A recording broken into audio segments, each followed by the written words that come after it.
Okay. This is the March 15th meeting of the Menlo Park Fire Protection District Board of Directors. It's 7:01 and call everybody to order. The first item on our agenda is roll call, but we've already done that. We don't need to do it again. So I ask that we do the Pledge of Allegiance. If everybody would stand, please. The pledge.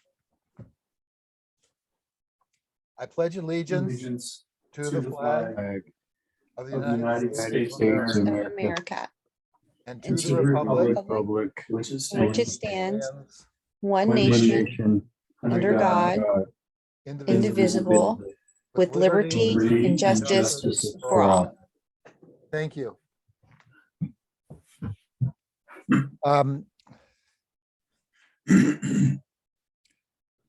I'll say again, I said it after we returned from our closed session, but there were no reportable actions from the closed session item. Public comment number 2. Michelle, do we have any public comment?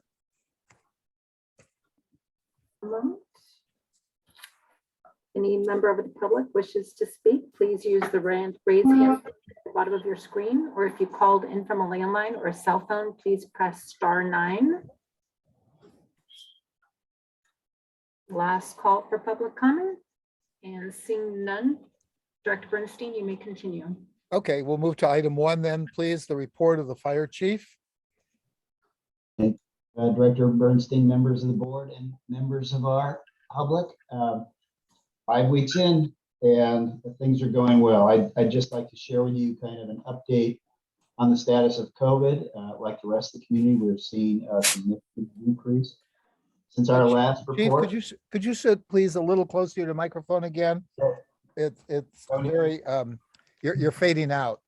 Yeah, hopefully I'm closer. I've got my laptop here, so camera doesn't quite work. But anyway, back into the report. As far as COVID goes, things are looking up for us.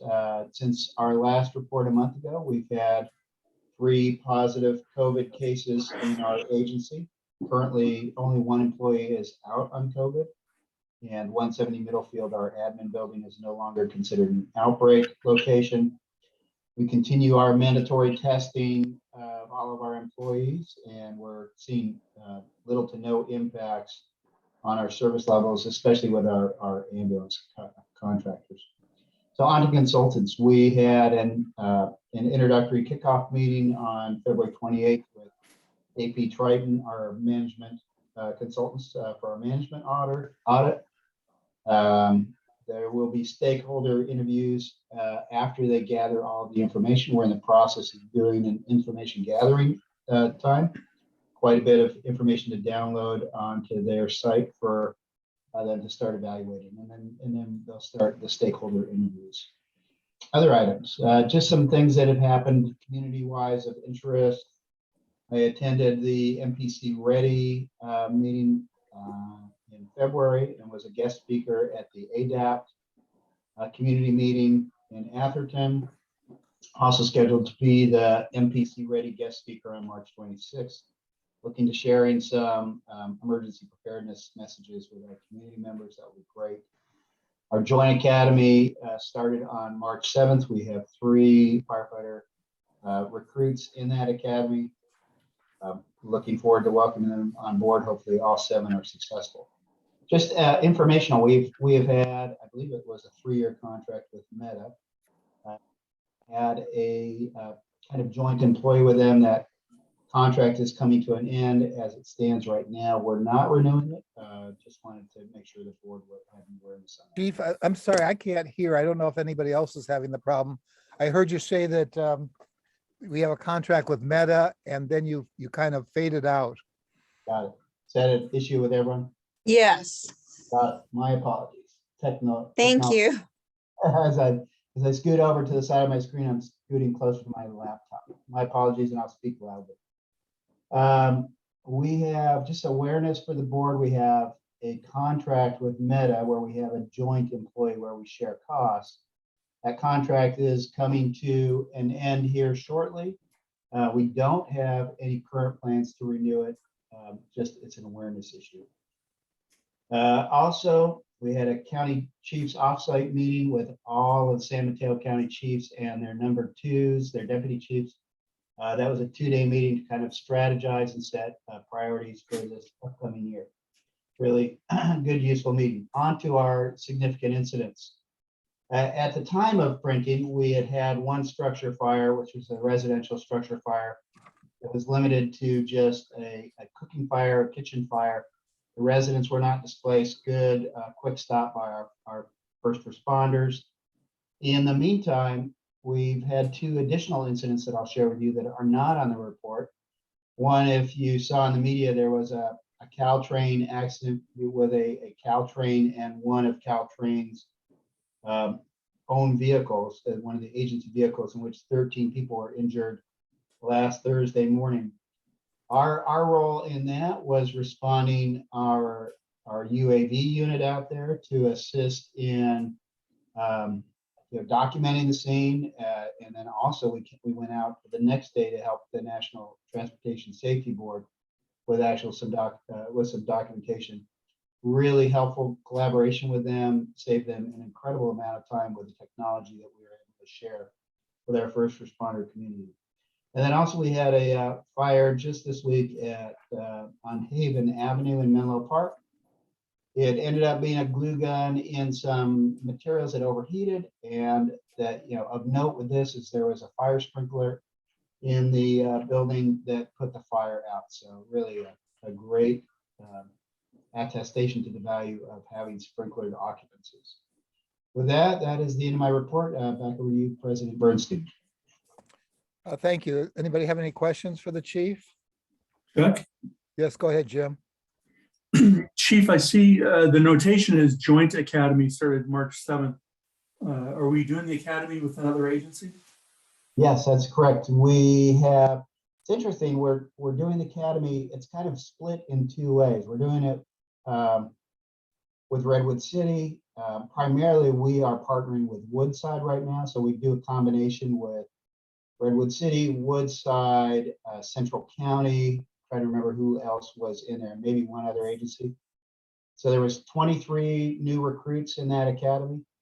And we kind of spend some joint time together at the training facility in Foster City. And we also separately break out with Woodside and do some training at our site at 300 Middlefield. Thank you. Sure. Other questions for the chief? I had a couple, Chief. You mentioned the Meta contract. I last heard about this probably close to 2 years ago, where the joint employee that we had moved to Florida. Did we replace that employee, or is that employee still in Florida?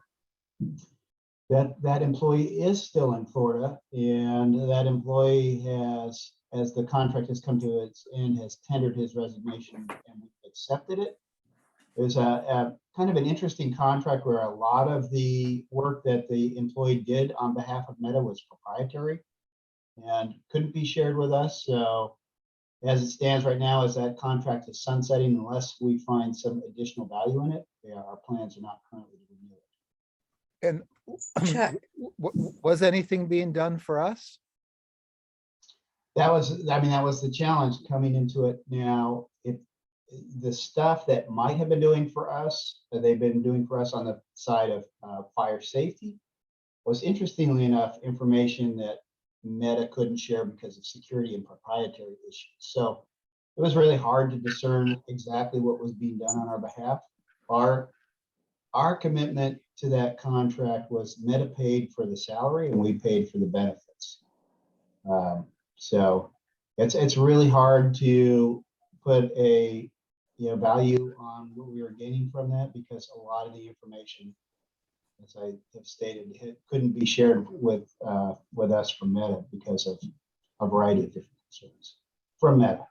Okay, but the person has resigned and is leaving, and when does that come to an end?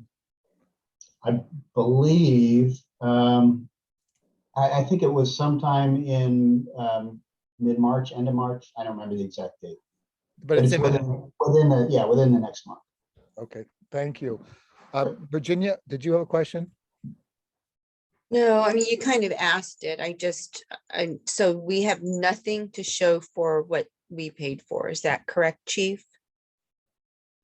Yeah, we have nothing physically to show for it. I can't tell you that there was no value to it. Well, or no ancillary value. Yeah. Yeah, it's really hard when there's a cloak of, I'll say, secrecy and security around it. It's hard to place a value on something that really doesn't have a lot of transparency. So in terms of total compensation, have we broken out what the percentages were? I mean, if they paid for salary and we were paying for benefits, just, Our annual benefit cost was, if I'm recalling correctly, was in the range of $40,000 to $50,000 a year. I'm not sure what the salary was, but that was being covered by that. so we don't know what the percentage of that whole total comp is then, right? I don't know. Okay, thank But you. yeah, I'll get back to you with that number. Okay, thanks.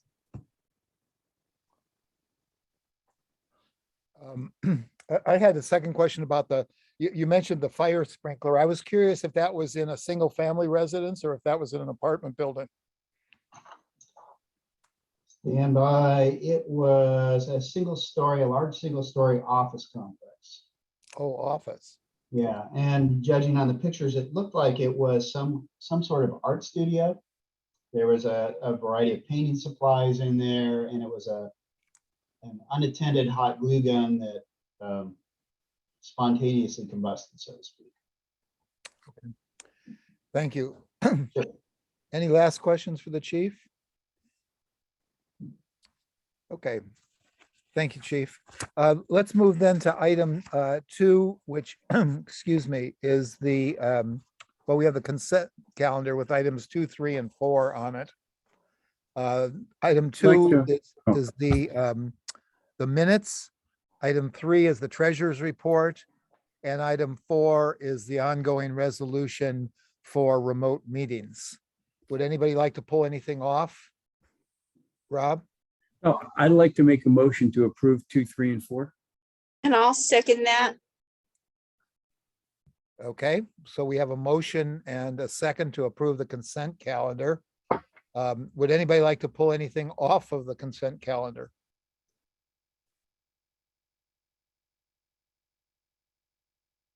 Okay, seeing nothing. I guess we'll go to our roll call vote. Michelle? Okay, let me just take a moment to ask for public comment. If any member Oh, of I'm the public sorry. wishes to speak on the consent calendar, please use the raise hand feature at the bottom of your screen, or if you called in from a landline or cell phone, please press *9 now. Last call for public comment. Seeing none, Director Bernstein, I'll do the roll call vote. Director Jones? Director Jones? Oh, you're on mute. Sorry, aye. Thank you. Thank you. Director Crawley? Aye. Director McLaughlin? Aye. Director Solano? Aye. And Director Bernstein? Aye. Okay, we'll move to item 5 then on our regular agenda. And that's to consider and discuss a joint meeting with the town of Atherton. This is an item that they requested from our clerk.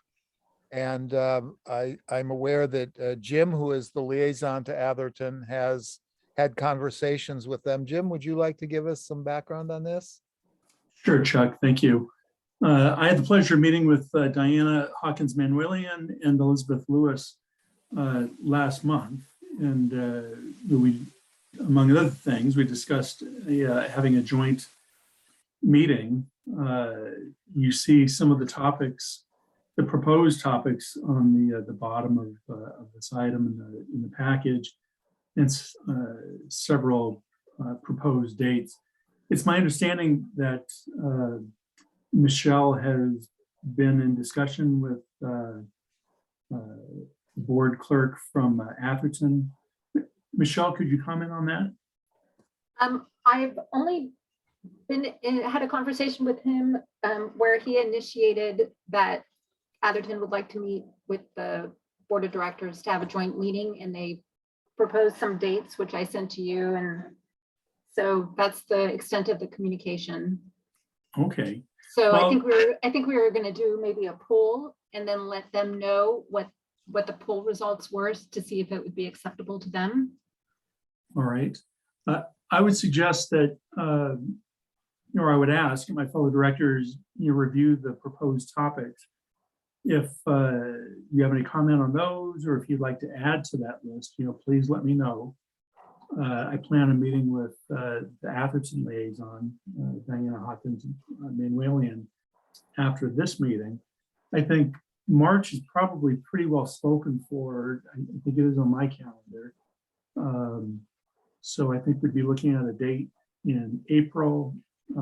I will get together with Diana and propose several dates, ask Michelle to do the doodle poll and see if we can find a date that works for everyone.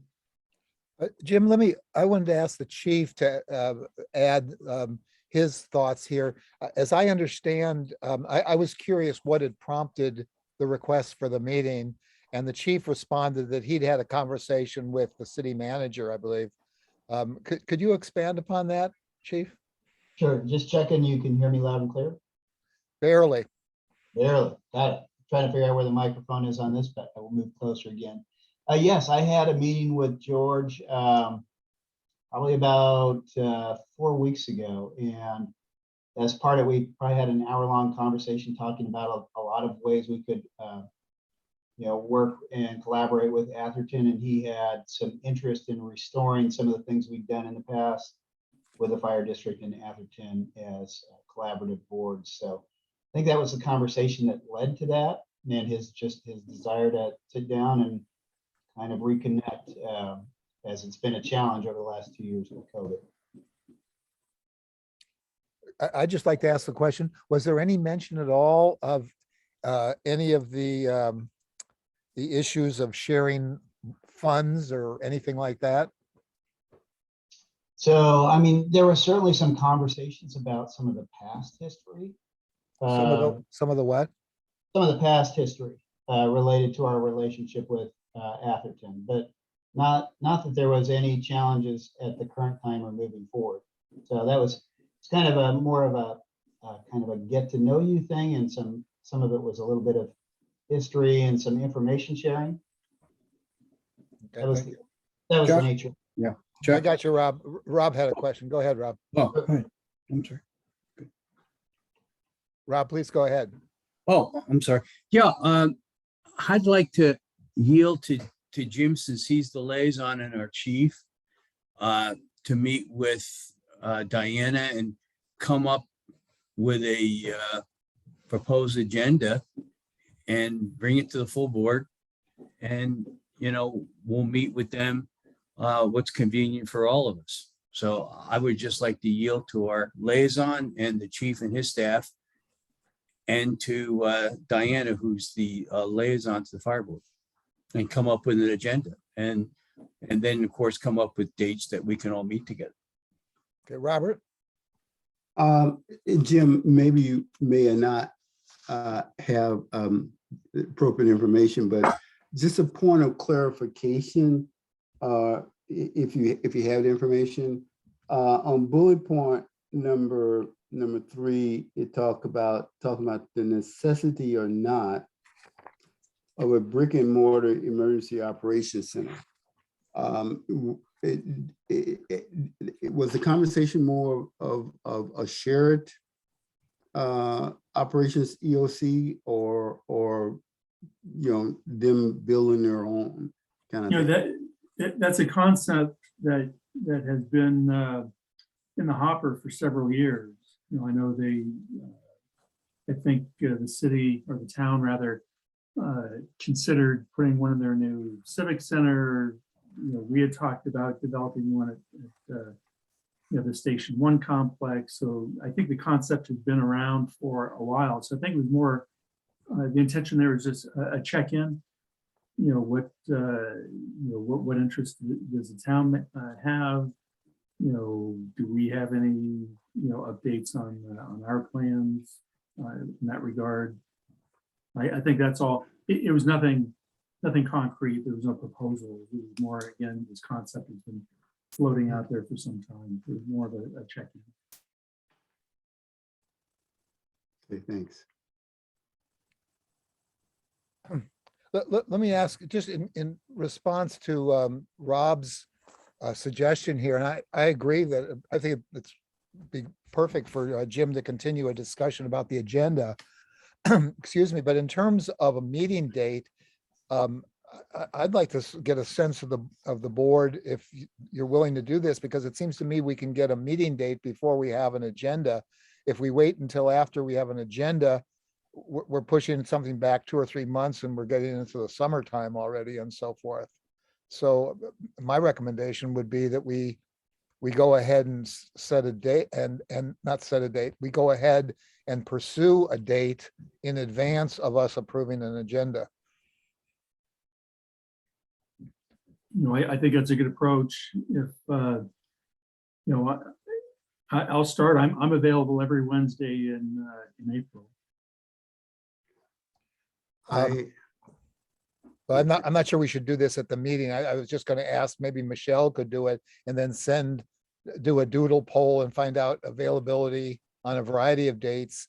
And where we've got kind of unanimity, she could send that over to Atherton and get that moving, or send it to you, Jim, either way. Sure. You know, perhaps Michelle, if I could ask, you know, would you do a doodle poll for every Wednesday and Thursday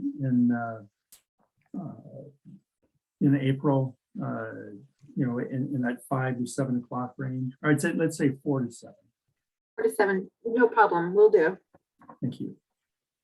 Bill- Let me just ask you Sure. one question though, Jim, and Atherton, if I'm not mistaken, has their meetings on Tuesday nights. We have ours on Tuesday nights, which means that probably few of us have anything on Tuesday nights. Is there a reason you want to eliminate Tuesdays in April? No, in fact, the dates that are listed, I didn't participate in selecting those dates, so I don't know how that was arrived at. So I was just adhering to what I saw here on the page. I have no objection to it. Those came from Atherton. Okay. Well, I would recommend that Michelle cast as wide a net as possible, just so that we don't have to come back and do it a second time. Okay. I'll take care And of what that. do we do Tuesday, Wednesday, Thursday, 4 to 7? Perfect. Okay, any other comments on this item? Yep. Oh, Rob, go ahead. Yeah, is this going to be Zoom or in person? I would presume Zoom, since we Okay. just passed the resolution. To, you know, Oh, continue okay, our meeting because- next month. Because month of April, I'm going to be out of town quite a bit. So I just wanted, okay, thank you. Any other comments before we move on?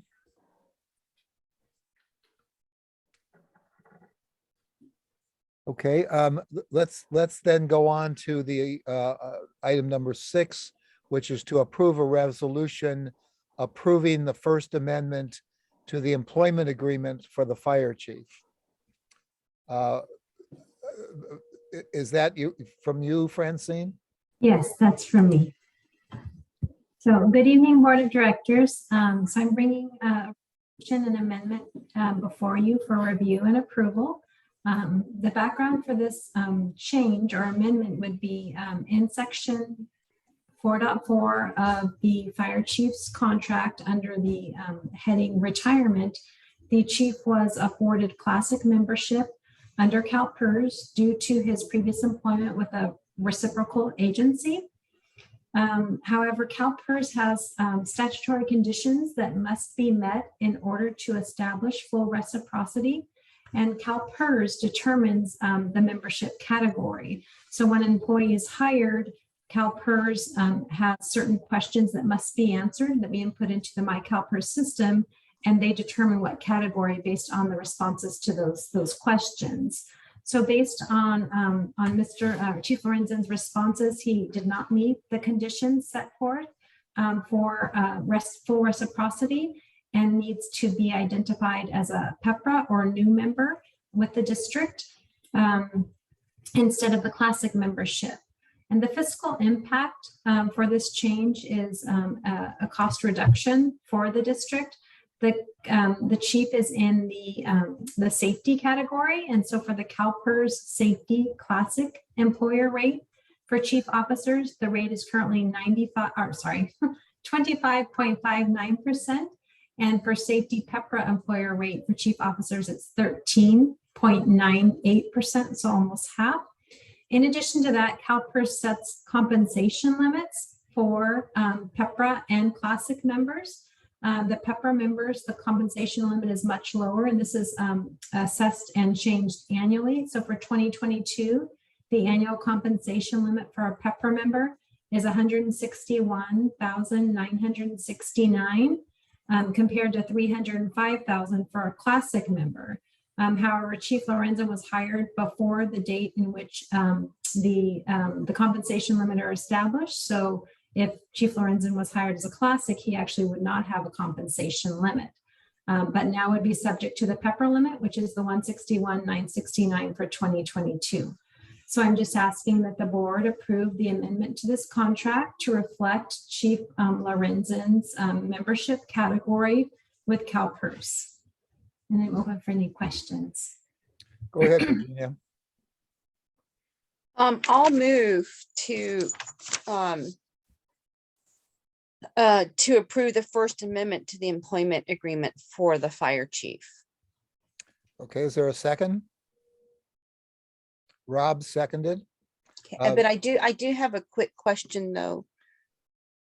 Well, go ahead. So with the this is question. the First Amendment. Francine, are we expecting subsequent amendments? I'm looking in here. I didn't see that that was part of this report. No, I'm not Okay. expecting, yeah. Okay, thank you. Robert, you have a question? Just a point of clarification. Francine, on bullet point discussion item, bullet point number, item number 3, just for my own clarification, where it talked about no overlapping service, and it goes on, it talks about you must discontinue employment from your previous job, but then it goes down to where it says employment includes being physically present on the job or exhausting vacation hours, sick leave credit, etc. What does that mean, and does it apply to the chief, or is that just common language? Yeah, that's just common language. And what that means is some people retire, they stop working, but they're allowed by their agency to run their leaves. And so if they have a bunch of vacations, sometimes people are allowed to run that until, and basically kind of prolong their retirement date. So CalPERS is saying basically no overlapping service. And so that's just a standard requirement for all, for anyone that's wanting to establish reciprocity. Okay, It's not specific to the chief. okay, thank you. I have a question, Francine, and I'm sorry, it sounds like an obvious question, but I just want to confirm you didn't mention it, and I don't believe it's in the staff report. Okay. Was the amendment either crafted by or reviewed by our general counsel? It was, yes, Thank you. I just wanted the assurance. yes. Any Yeah. other? Oh, Jim, go ahead, please. Just, Francine, so the agreement that's referenced in the background is the agreement that we executed at the time we hired Chief Lorenzen. Yes, that's So at the correct. time we hired him, the language reflected the belief that he'd be coming over as a Classic CalPERS employee. All right, Thank Yes, you. that's correct. Thank you.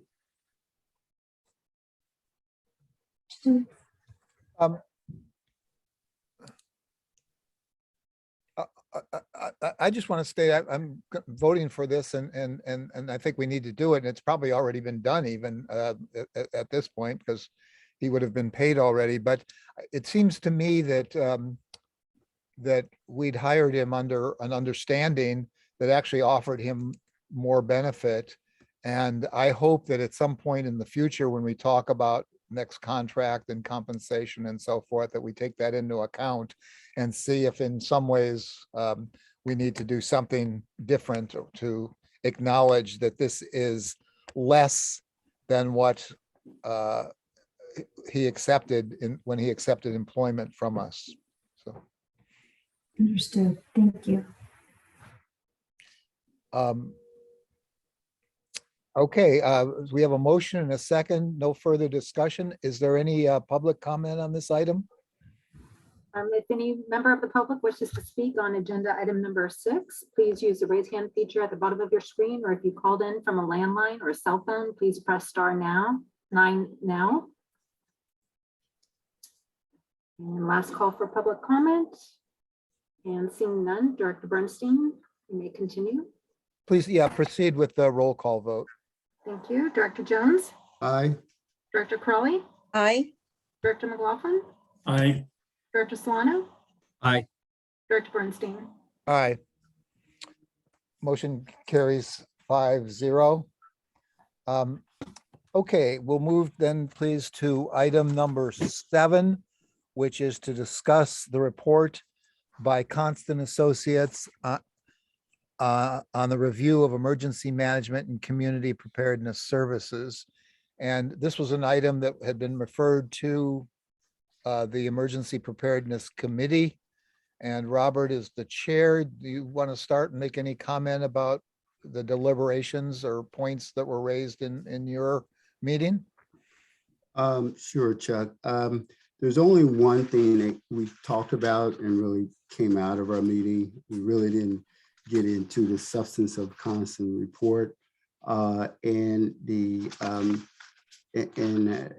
what I outlined at the last meeting was the areas and things that we should have gotten into, but it reduced itself down to the recommendation to the board, which was to have a community meeting and have the the president of the board facilitate that meeting and design it the way the chairperson might see fit to design the meeting. The substance of the meeting that has to do with the report, the recommendation, the prioritizing what was there, and understanding the content within each one of those areas was not discussed. So I don't know if Virginia have anything you want to say, add to it or subtract from it, but that's all that was done. Okay, Virginia? So, yeah, I just want to chime in. So we were trying to figure out what kind of community meeting, whether it was going to be a public study session or a public workshop. And yeah, I don't know if, I think there's a difference between the two. Maybe Steve can kind of give us the differences between a public workshop and a public study session. So I think one cannot have more than 2 people under the Brown Act. So, I mean, I don't know, Jim, I think that's the public workshop. Is that, why do I keep calling Steve Jim? Sorry, Steve. Is that Okay. correct? Sorry, Steve. Well, sort of. I mean, the Brown Act only recognizes that there exists regular or special meetings. The terms workshop and study session are informal terms that people use to mean different things, but don't have Brown Act implications. If a majority of the board is going to attend, the meeting should be agendized as a Brown Act meeting, in this case, a special meeting, and open to the public. Whether you call it a study session or a workshop or you call it anything you like. If a majority of the board is present, you should agendize it under the Brown Act. Thank you. Okay. Well, let me open it up then to just the whole, well, let's talk about the public meeting first so that we have a kind of a focused discussion here. Let's deal with that, and then we can talk about the concert report in general. It seemed like in general, most, not all, but most members of the board did want to have a public meeting. That's the recommendation that came out of the committee meeting. So it seems like we should try to find a date that would work. And so if we could open that up, I mean, it seems to me if we want to hear from the public, We could do it as an evening meeting. We could do it as a Saturday meeting. I'm curious to know what other board members would recommend.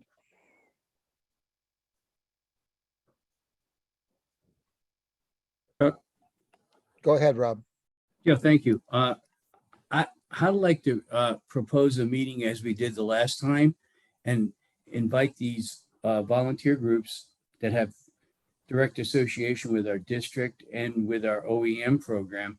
And I'd also like to invite the cities that we serve in the county to the, which I would term as a study session, to get their thoughts relative to what they feel emergency prep is, what they feel the communities we serve, their responsibilities, and what they want us to do as a fire district to support Menlo Park, Atherton, East Palo Alto, and San Mateo County. That would be basically the the bottom line, is to find out how we as a fire district can support these volunteer groups. And then secondly, how can we support the communities that we serve with our current OEM program? And I'd like to hear from those groups if this thing's working. You know, Chuck and I, you and I were on that committee, and I can just, off the top of my head, I remember we were trying to get a form where that these groups could fill out and either get financial assistance or hand out materials or things like that. I don't know where some of the things went. I know, you know, Robert and Virginia have been working with the group, and I know it's a hard task to try to get, one, everyone together, and two, everyone happy. So my hat's off to Robert and Virginia for being on that committee. But I just like to find out, one, where we're at, and two, how we can make this successful. And I think another special study session is warranted. Thank you, Chuck. Okay, and just to be clear here, when you say study session, I have a notion in my mind, and I understand what Stephen has said, that that's not a legal differentiation, but to me, a study session is where the goal of the board would be primarily to listen to what people had to say, perhaps make a statement at the end, but not to take action or have a prepared resolution or anything of that sort. That we would just look at the issues and then decide later what we were going to do with what we heard. Yeah. When you Yeah. say study session, is that kind of what you mean too, Rob? Yes, and then whatever, I don't know what's going to come out of it, but to send it back either to the emergency prep committee for action, or if the emergency prep committee wants to forward it to the entire board, I would leave it up to the emergency prep committee. Okay. That's just my 1/5. I want to take a straw poll in a minute on days, but let me first ask, anybody disagree with kind of the direction we're going here, or have another thought? Well, then Do let you me mean take- in terms of the public meeting, Chuck? Yeah, exactly, what the nature of it would be.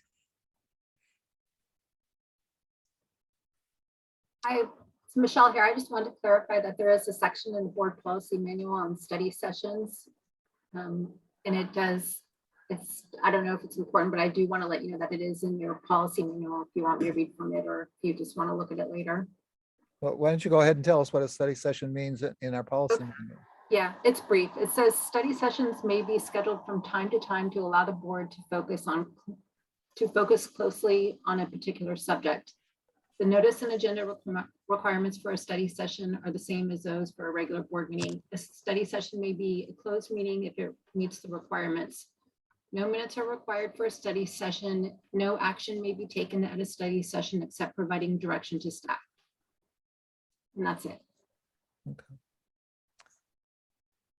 Well, it seems like we're all on the same page. Robert, you have your hand up. Go ahead, please. Yeah, I don't know if I have a slightly different perspective on this. And that is that, I'm all for being inclusive. I'm all in for listening. I think it's paramount that the board listen to people in the community. But I think the board really should be conscious of, there is a report out there, people have read it. And if nothing more, as a board, we really should have our position on what's in that report, clear as unified body. We can have individual opinion, but as clear as a board as a whole, before going out and asking for feedback.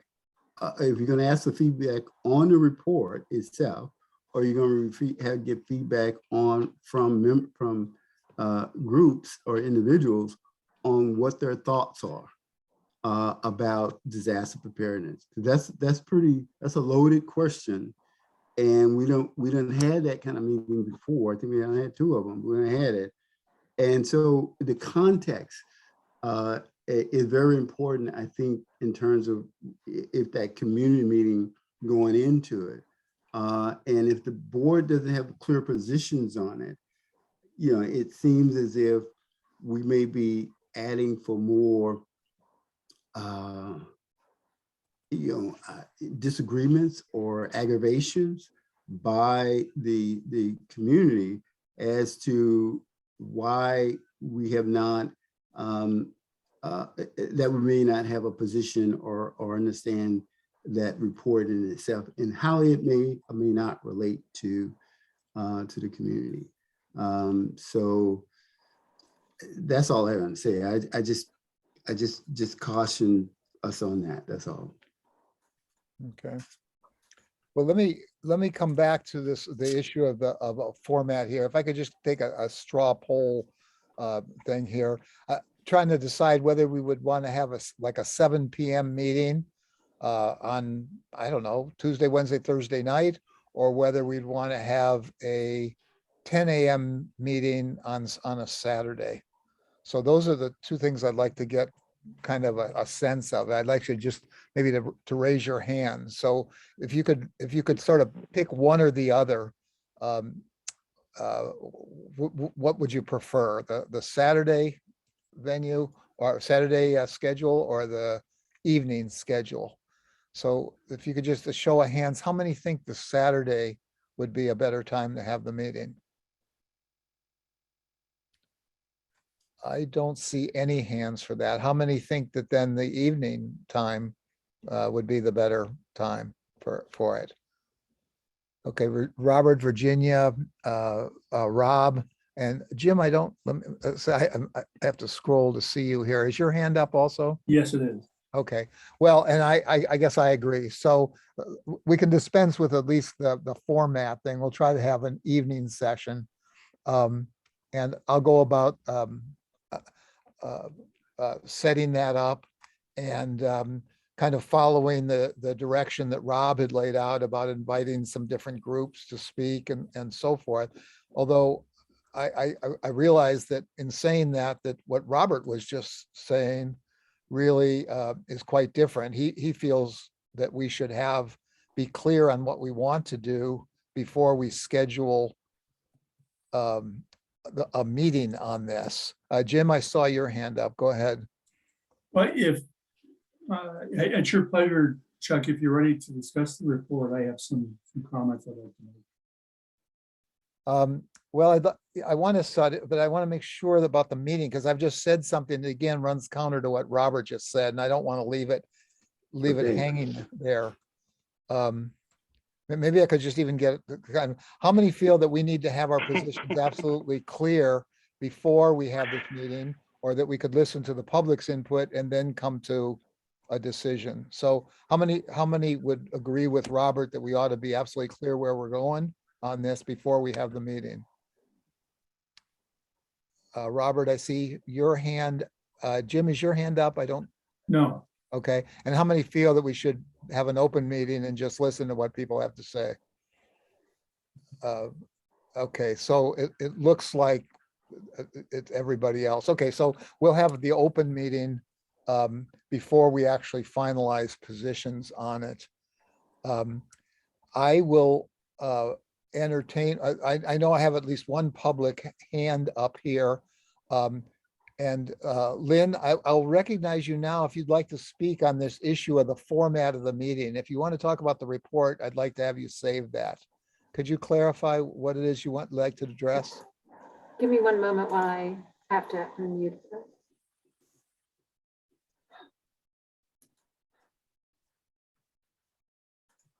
Lynn, you should be able to speak now if you unmute yourself. Good evening, directors. Can you all hear me? Yes, Lynn, were you going to address the format of the meeting or did you want to address the report itself? I'll address the study session. I think one is needed. I think it would be good to discuss what's needed in a modern and effective disaster management system, and that would be based on national policy, research, best practices. I think it's important to establish a shared goal across the jurisdictions that would, and a results-oriented structure.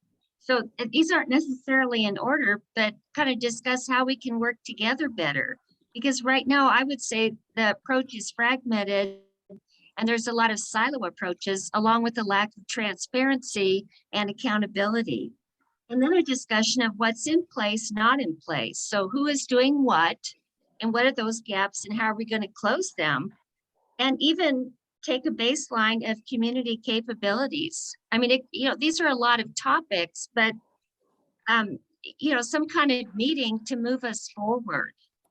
Okay, So I'd be happy to help with any of this.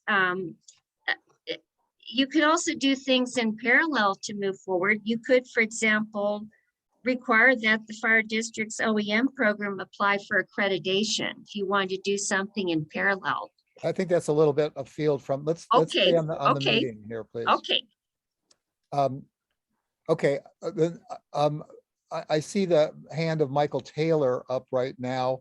Again, Michael, if you'd like to address the format of the meeting, please do. If it's a comment about the constant report, I'd like to reserve that. Thank you, Chairman Bernstein and Board of Directors. Yeah, my comment is about the open study session. I just want to offer my support. I like the idea of a public community meeting.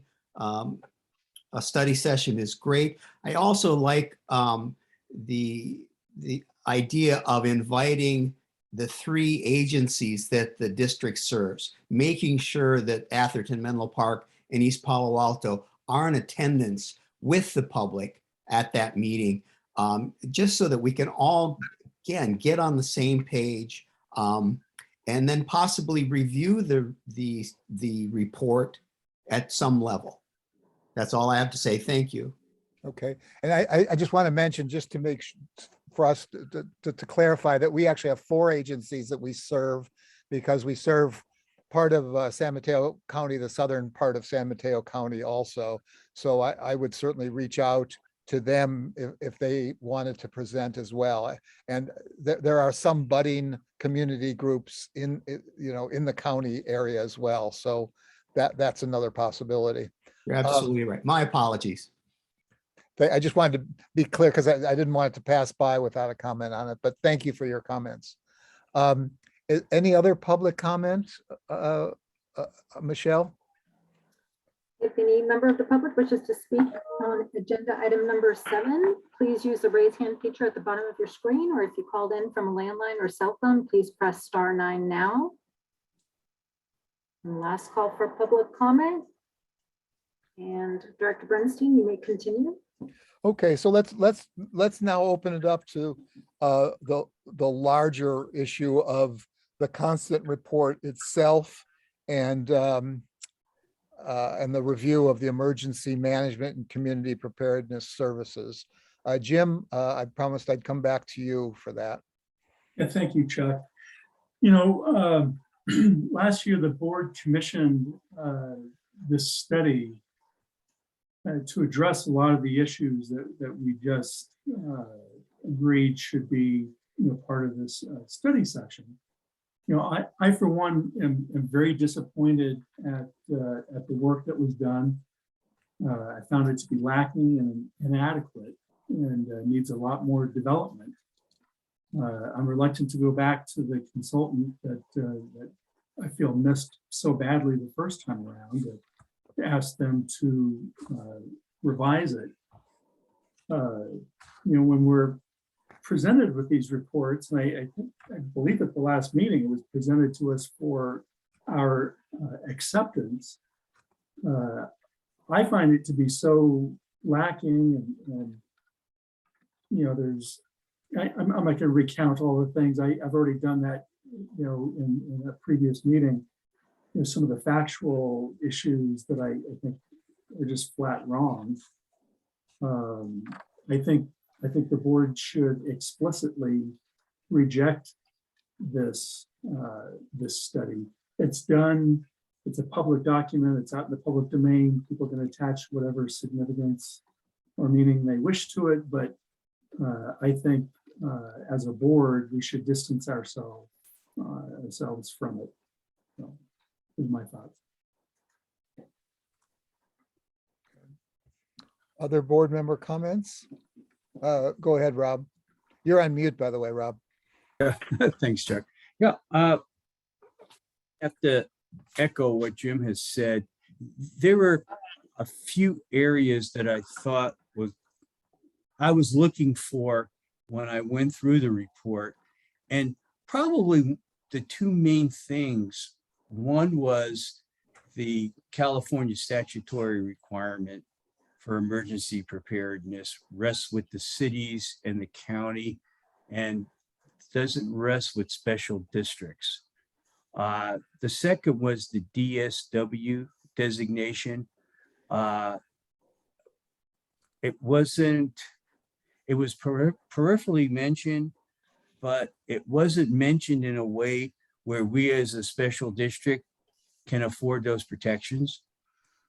And third, and I think Lynn mentioned it, a way to accreditate our program, and I think it's through the NFPA, to get our OEM or whatever designation that we want to call it accredited through the National Fire Protection Association. And lastly, the OEM section or division, I don't remember approving it as a board. So those were the four areas, Chuck, that I had concern about. Thank you. Okay. Virginia, you have any comments you want to make, or Robert? I had some myself, but I want to wait till you. Oh, had- no, go ahead. No, Chuck. I mean, please. Go ahead. I mean, I think that we have this report that we've spent money on. And I mean, it's definitely not perfect, but I'm just wondering if there's anything that we can do to work from it, since we have spent money on this and time. And that's actually one of the reasons I want to have the public workshop or study session, whatever meeting, whatever we call it. Because I know that, I mean, we've heard from some members of the public who really care about this issue, like Lynn, and I think that's great. But I kind of want to hear from others, especially from the cities and the county, just to get their input before we completely throw it out. I mean, I don't think it's out of the realm that we would throw it out, but is there anything that we can do to salvage any of it, and have that input come in so that we can listen to all of that before we make a decision. Okay. Robert, did you have anything you wanted to add? No. I really don't. I think I have a different way of looking at reports. I have a different way of operating. So, and I spoke to that already. So I do think that get the information you want from the community, and then put it into whatever, in the context you can either relate it to the report, if it fits, and then go from there. But I'm still holding fast to the fact that we really do need to understand the report as it relates to the recommendations and compare that up against whether the board expectations, the community expectations, staff expectations, and the city's expectations. Because the report talked about how to integrate and how to begin to bring cities on board and sharing the responsibility, as Rob mentioned about the DSW. I mean, unless the district is willing to take that on, if the responsibility really lies with the cities, how to get them more responsible for that. And what joint plan could be put together that it goes across all boundaries, if there can be, if there is such a plan. If not, then how do we develop it to make that work? But the buy-in has to come from, we have to take on a responsibility for the DSW, and the board has to prove that, or and get the cities to relinquish that part of the responsibility, or else get the cities to take on that responsibility and to help them develop a plan for the community. So that's where I am on that. So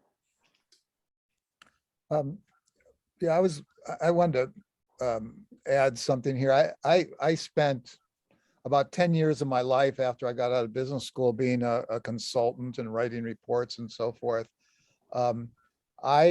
This report, I won't say I was disappointed in it. I was just downright angry about it. I don't think we got one thing we asked for in this, and I helped craft the request for proposal with Rob when we were on the committee. I was looking for an evaluation of what we've done. We've spent the last 10 years trying to make progress in this area. We've probably spent between $4 and $5 million on this area. And I glibly say, I don't think we got one thing to show for it. I don't think we've made any progress in 10 years. But I was ready to be wrong and to look at a report where there were a list of accomplishments or a list of something that had been accomplished, and to see these lame excuses where it says, oh, we can't do anything about disaster because we're in the middle of a disaster. I mean, that was just the lamest thing I've ever heard. There's not a single, I couldn't find a single place that talked about any kind of accomplishment. No assessment, no looking at the numbers of how many volunteers we had 10 years ago compared to how many volunteers we have today. In fact, my feeling is we have actually declined. If you go back 5 years ago, we were probably doing a lot more, certainly from the volunteer standpoint, than we are doing today, meaning we've lost ground. And I think the original idea was kind of good. I thought the chief had a good idea insofar as trying to get the cities together and coordinating through the fire district. But after spending 10 years trying to do that and making no headway whatsoever, in my opinion, we made no headway. But again, I was looking for a report that could tell me if I was wrong, because this is something I would like to make headway. But seeing that we've made none, in my opinion, and seeing the report never documented any headway, I just was astonished that no evaluation had been done. There was no results, no charts, no numbers, no tables, no nothing, just history and just a bunch of talk, but no action.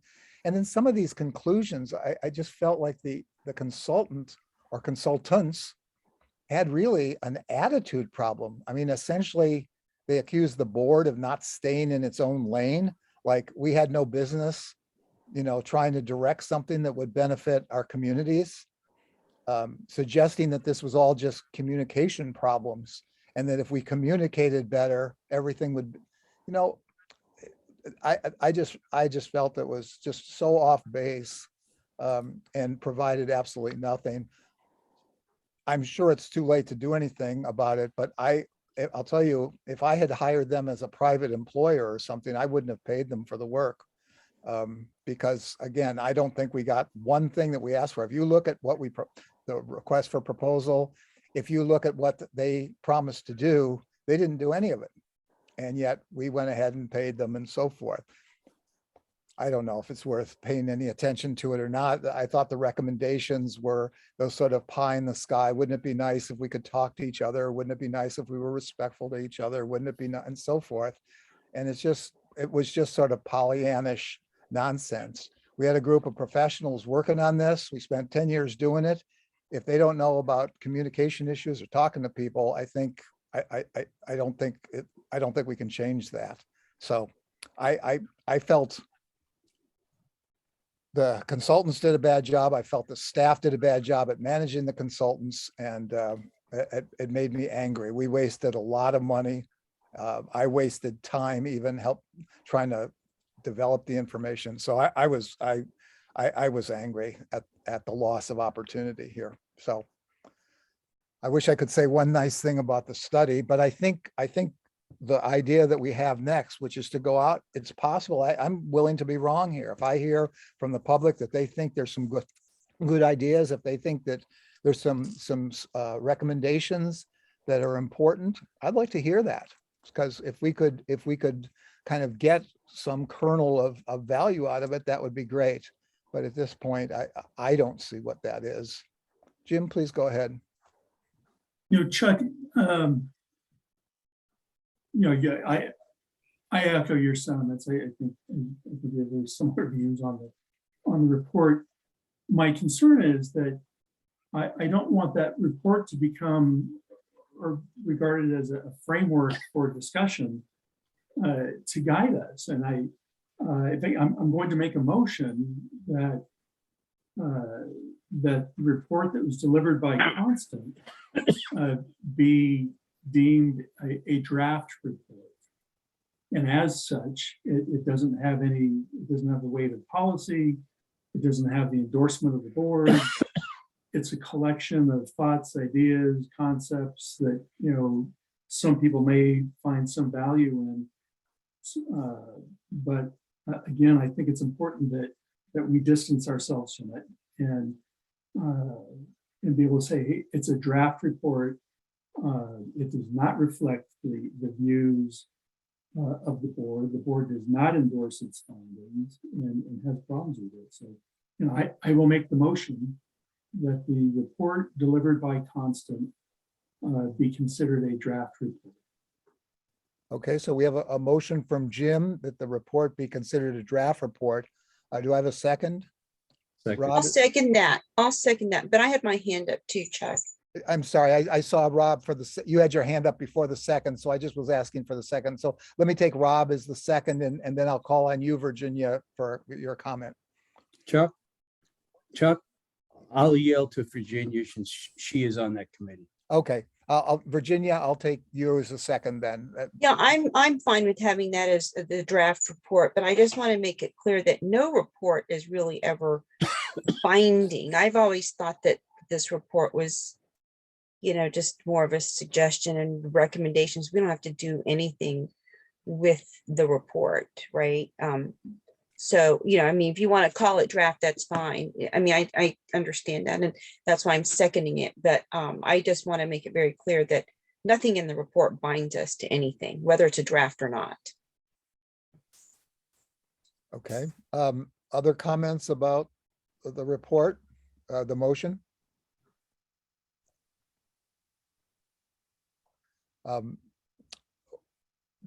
Michelle, are there any, Michelle, you got the second was actually by Virginia, is that correct? I did. Thank you. Okay. And are there any comments from the public on the Jim's motion? If any member of the public wishes to speak on agenda item number 7, please use the raise hand feature at the bottom of your screen, or if you called in from a landline or cell phone, please press *9 now. Last call for public comment, and seeing none, Director Bernstein, would you like me to give the roll call vote? Yeah, any more comments from our board members? Yes, go ahead, please, for the roll call vote. Director Jones? I will vote in favor of this, but I still have an opinion that there are some nuggets in the report that we really do need to focus on. So my vote is yes. Director Crowley? Aye. Director McLaughlin? Aye. Director Solano? Aye. And Director Bernstein? Aye. Motion carries 5-0. Okay, let me go back then to the, and about this agenda item. We've kind of looked at two parts to it. The meeting, the public meeting, we talked about the weight of the report, or the board's position on the report. Anything else about this agenda item that anybody would like to address?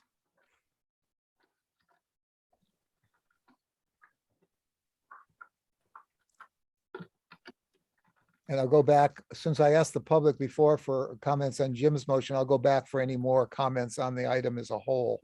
Any public comments? Oh, I'm sorry. Michael Taylor has a comment again. Michelle, am I allowed same agenda item? Can I call on the same person twice? Well, I'll go ahead and do it. This is a separate component of the matter. So let me go ahead and call on him. Michael, please go ahead. Thank you, Director. I just wanted to, I'm kind of new to this whole thing, and I'm really not sure. This is my third board meeting that I've attended. And my first board meeting was when the initial report was published.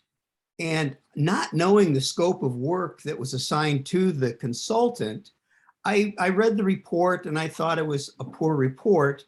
But what Director Robb says, it does look like there's a few items in there. Rather than throwing out the baby with the bathwater, you may want to, my suggestion would be that we use that report to design an agenda for the study session. Just my thought that it can't be all bad. I'm not sure, maybe it is. But perhaps we can use that as a starting point for the public study session. Thank you for your time. Thank you. Lynn, you had another comment also? Lynn, go ahead, please. Yes, directors, I do. So I would not use that report at all as the basis for your study session, because then I think you start commingling the report and continuing to give it credence. I found it seriously flawed. I've written to you about that. I share many of Director Bernstein's comments. I would vote to, continue on with the vote that you have, so it's very clear your position on the report. I don't want to take up a lot of your time elaborating, but seriously flawed. I think the study session, while yes, maybe they had a few good ideas, I would not use it as your basis for the study session. I would start with objective standards for modern emergency management systems. They exist. Get an update on that. And then let's talk about the roles. What exactly are people doing? There's a lot of written capability statements that I believe are very inflated. They aren't accurate. So it's time that we all, be transparent about where we are, where we want to be, and move forward. And I agree completely. The jurisdictions need to be there. That's been a major flaw in all of this. They have not been involved. They aren't aware of what's not in place and what should be in place. So I would not at all use the report. I would continue with your vote to publicly disown, if you will, the report. Thank you. Thank you, Lynn. Any final comments from board member on this agenda item before I move on? Okay, I move to item number 8 then, and this is to discuss and provide direction to the Diversity, Equity, and Inclusion Ad Hoc Committee. That committee is chaired by Robert Jones and has Virginia Chang Corrali as a member. And Robert, you were going to kind of elaborate on the charts that you showed us last week and that are in our packet. How would you like to proceed?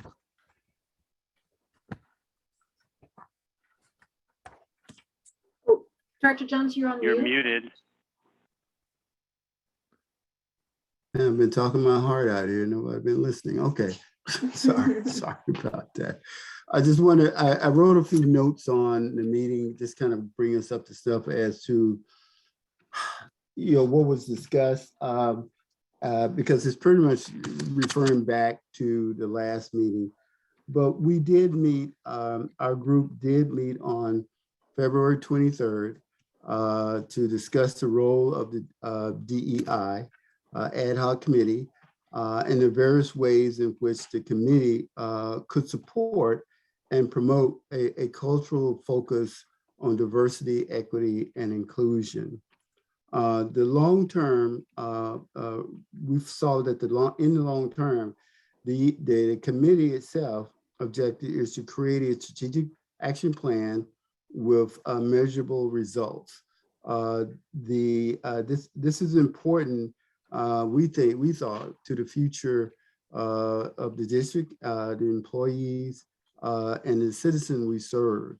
Some of the accomplishments that we thought from that meeting, it was more of doing our group think sort of session. We identified that the DEI efforts can be focused both internally to employees as well as externally to applicants, residents, citizens, and businesses. We believe that the DEI ad hoc committee purpose is to develop and deliver actionable priorities that would enhance, educate, and support a culture that is diverse, equitable, and inclusive. For example, here are a couple examples I want to give you. We feel like the DEI education and training could be one for all employees and for the board of directors. Looking at a top-down approach, accountability and support for all DEI efforts. That's what we're coming to you tonight to try to get. Review recruitment efforts, advertising, pictures that go out, gender-specific pronouns, credential inflation,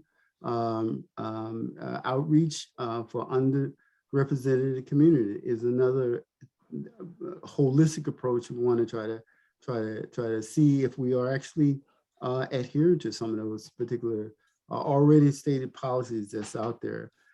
Establish an open and respectful avenue for communication where employees are free to share their experience.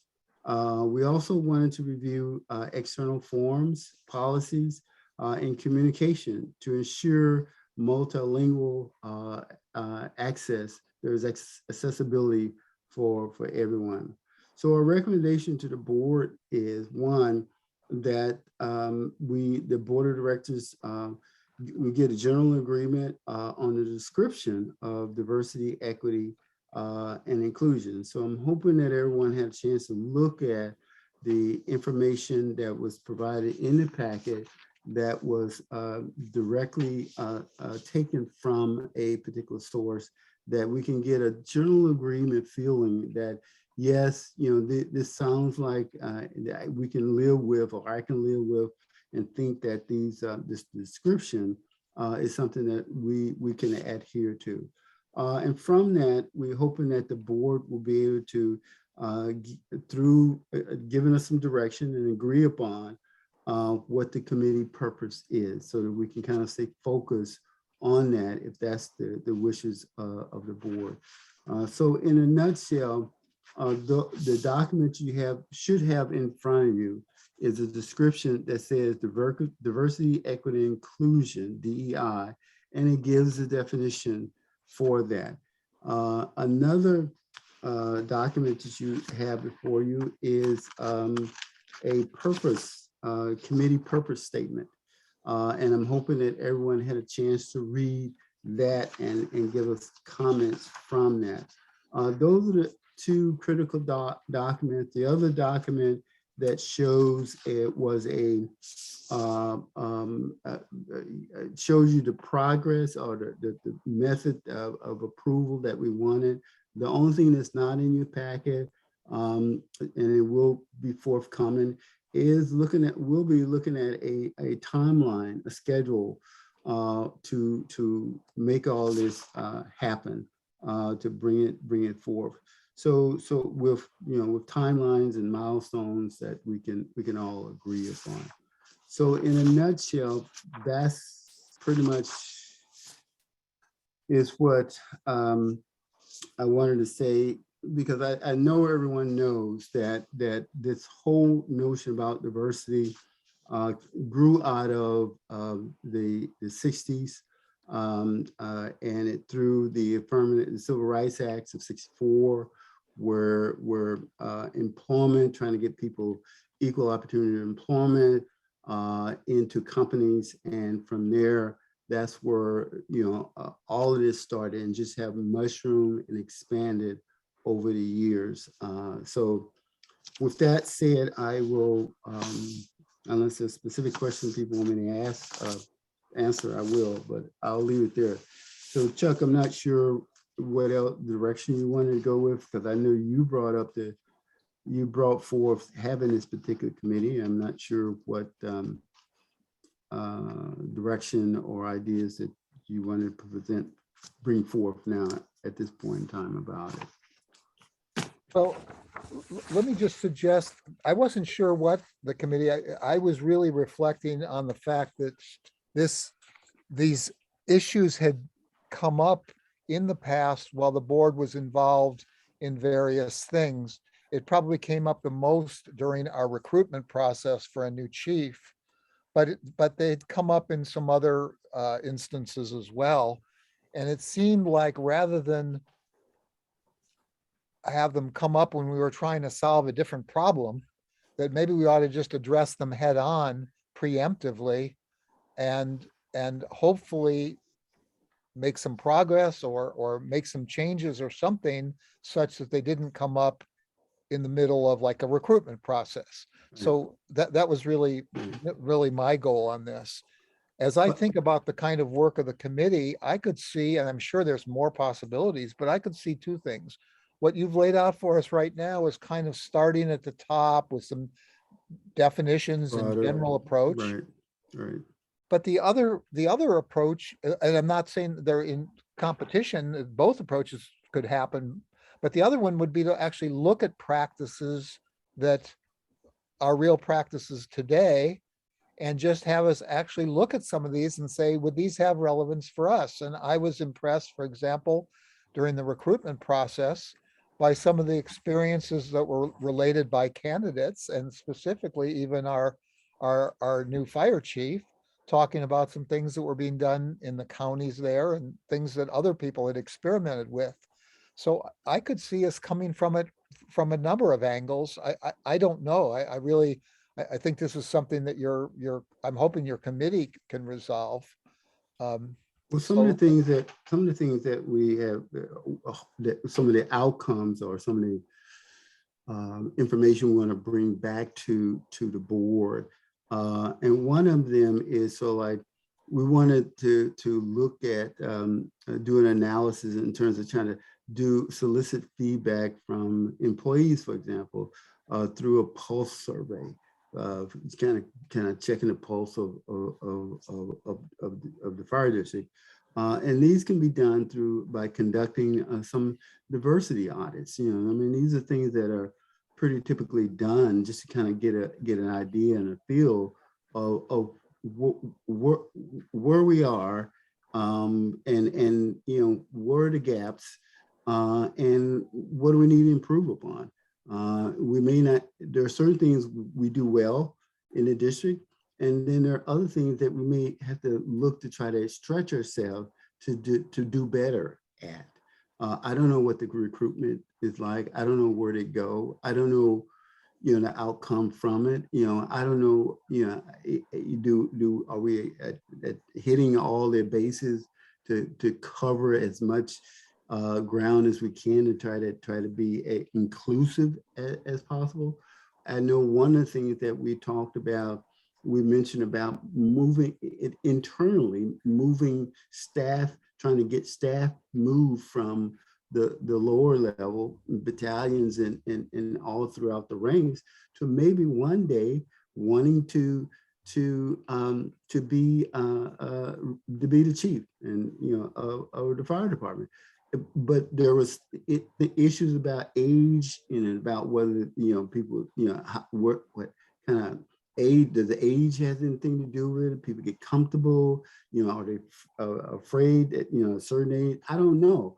We have to kind of understand if people are, if a person is up there in 40, 55 near retirement, is it too late for them to get there? And are we putting out certain messages that may prevent folks from doing it? So I don't have all the answers. I think part of our search is to kind of uncover what was here. And there's no judgment on it at all. It's all about just knowing what's here. It's like walking into a house for the time. You see it from the outside and it looks good, but you don't know until you get inside and start inquiring about it. And so, and it's not like, again, I don't think it's about trying to catch somebody or anything. It's about understanding, are we being inclusive enough? Are we diverse enough especially in our area? And so are people being treated equitably in this whole process? So I don't know. And to me, that's what the diversity, equity, inclusion is all about when you operate in holistically. But and there's no panacea for anything, but there's also rooms to grow. And so I think that's what our committee, we talked about this. And so, that's kind of in a nutshell, broad scope of where we are. So the first step is trying to get approval on the definition. Some directors have some comments here, but let me ask you a quick question about what you just said, because I don't want to lose the point. You mentioned something I've actually never heard of. What is a diversity audit? And so in terms of pretty much going in and kind of assessing your environment. If you think your environment is diverse, then what does diversity mean to you? And that's getting back to the description. Does it fit that? Does it what does your recruitment process look like? Is it being inclusive? Is it touching certain bases, areas in terms of recruitment that you normally go to or do not go to? Understanding that. So diversity is understanding, our board is diverse. I would say that we're diverse to a certain extent. But other people may say we're not. We don't have anybody on our board that's handicapped. Okay, so if that's something that's important for us to have, then we as a board would then make an effort to try to at least allow opportunity, expose individuals who may be quote handicapped to feel welcome to applying and follow that process. So that's part of looking at the whole notion about diversity. How diverse are we? Maybe this might not be important. Okay, but I think enrichment, it can be enriching when you have different minds at work. Okay, thank you for that, Rob. Go ahead, Jim. Thank you, Chuck. Robert, thanks for your work on this issue. I just had a couple questions for you on the purpose statement. Sure. As I read it, it says you examine the DEI framework, examine the strengths, weaknesses of the structure. And then in that last sentence, it says DEI committee will also develop strategies. Is it you see the committee, Development you're strategy. developing the strategies independently or in conjunction with the chief and the HR manager? Well, since Francine and the chief have all we sat down and we talked about this. So the goal is to the committee is only as good as what the board wants it to go, and that's the lead. But our committee is only good as our staff, because they are at the heart of this. They are front line with it, and the lead has to come from them. But I think in terms of understanding, help to areas that we should look at, and I say we, and I'm talking about the collective we as a board, because our direction is only going to be as you approve what you think our purpose is. And I have ran this past both Francine and the chief to get their input into this to see if it needs to be changed. And there have been some changes made in this and through talking with them. And there may be other changes. But what we do is really is going to be, this is the parameters. This is where we operate. And I think at the end of the day, we should have a strategy for this. If maybe we do have a strategy, I don't know. If But we do, I don't know. Would you be opposed to saying the DEI committee will consult with staff and the chief and HR manager to develop strategy? Whatever the language is, I think that's a good language, because I'm hoping that they continue to be part of the committee itself. But the language can do the language to include it that way. Excuse me for just a minute, Oh, yeah. because this is an ad hoc committee. Staff members can't be part of the committee, but if you would like to get information from them and feedback from them, that's Right. appropriate. But they can't be members of the ad hoc committee. Thank you. Oh, yeah, I misspoke. I'm sorry. You're right, Thank you. Michelle. I lean on their ear a lot. Let me put it that way. Okay, thank you. Virginia, you had a comment also, or question? Yeah, so as a committee member of, something that I think can be exciting, I just want the board to know that this is, we're trying to be as open-ended and inclusive as possible. So, we want to have input, but something that I brought up in the meeting is I actually think that the board should be participants as well. I mean, if you want to have a culture change, which I think is, kind of needed. I mean, just in general, not with Menlo Fire, but in general with law enforcement and with public safety, then that culture shift has to start with the leaders of the board that represent the community. So I want to make sure, I mean, I think I brought that up, Robert, and I think your report brings that up, but I want to emphasize that, because I think if we're the examples and we are out there, then others will follow. So I just want to emphasize that the board has to play a major role in this. So Jim, if you could do me a favor, where you saw that language that you talked about into this, could you maybe send me a little note? Sure. Text me a little note, and Sure. we'll get it in there. Be happy to. Thank you. I'd like to add a note though onto what Jim had said, Robert. I think the language that you've used above that about examining and recommending, I think that's really good. But when you say the developing strategies, it's not clear to me whether that means the committee and the chief and Francine will just create the strategy, or whether that's something will be brought back to the board. In other words, will that be recommended strategies, or will that be the final strategies?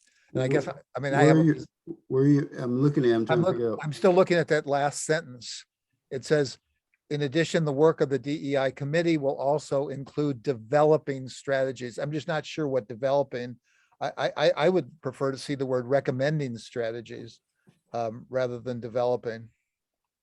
Well, it's a matter of semantics. I think in terms of, to me, something has to be developed before you can give it to somebody, or maybe create. Well, some other word used in it. I clearly committee is only operating as good at for the good of the board, and so Right.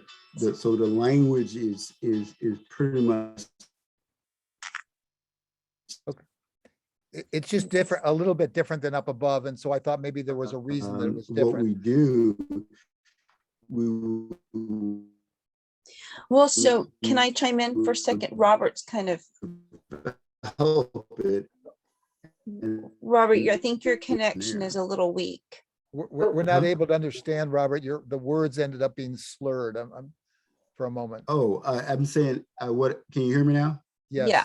Okay, what I'm saying is that if there's certain language you want in there, then send the language and we'll include that and then get it back out to the board to make sure. But we need to be able to move forward, but we also need to be able to have your approval, your sanction in our purpose so that we don't go off track as a committee, I would think. Because everything we do is going to come back to the board. Right. for And I approval, think, look like I at said, the approval. participation piece from the board is going to be important. I mean, I actually, this include developing strategies. I mean, yeah, you can bring it back to the committee, but I do think having the participation of the board for suggestions, as Robert said, to, write them a note or whatever, call them, text them. I think that is really important. And then we can take the pieces to do that. Does that make sense, Robert? Yeah, I mean, that's how we Yeah, start off with I, and then before we know it, we got a novel going on, but everybody has to contribute. to it. yeah. So, I just had one other comment. When you sure. said approve a definition and so forth, I see two definitions here, item 2 and item 3. And I don't think we need both of them. So I'd be interested in what the committee recommended as being the definition. So I don't have a view on that, but I don't think we need to have two different ones. And then if you look at actually number 4 is sort of like a definition as well. I'm So trying to follow you, Chuck, on what Oh. piece of paper you're looking at. well, what you called item, oh, I'm saying you've got them numbered up in the right-hand corner. You've got one item number 8.2. You see that? It's titled right. diversity. Okay, Okay, so that's one definition, but then the next page is kind of a different definition. yeah. No, One of No, them is Chuck. one is just giving you a historical background description of how, it's a description of looking at how diversity, how this whole notion of diversity and equity really came out. So that's just a description of some general overview.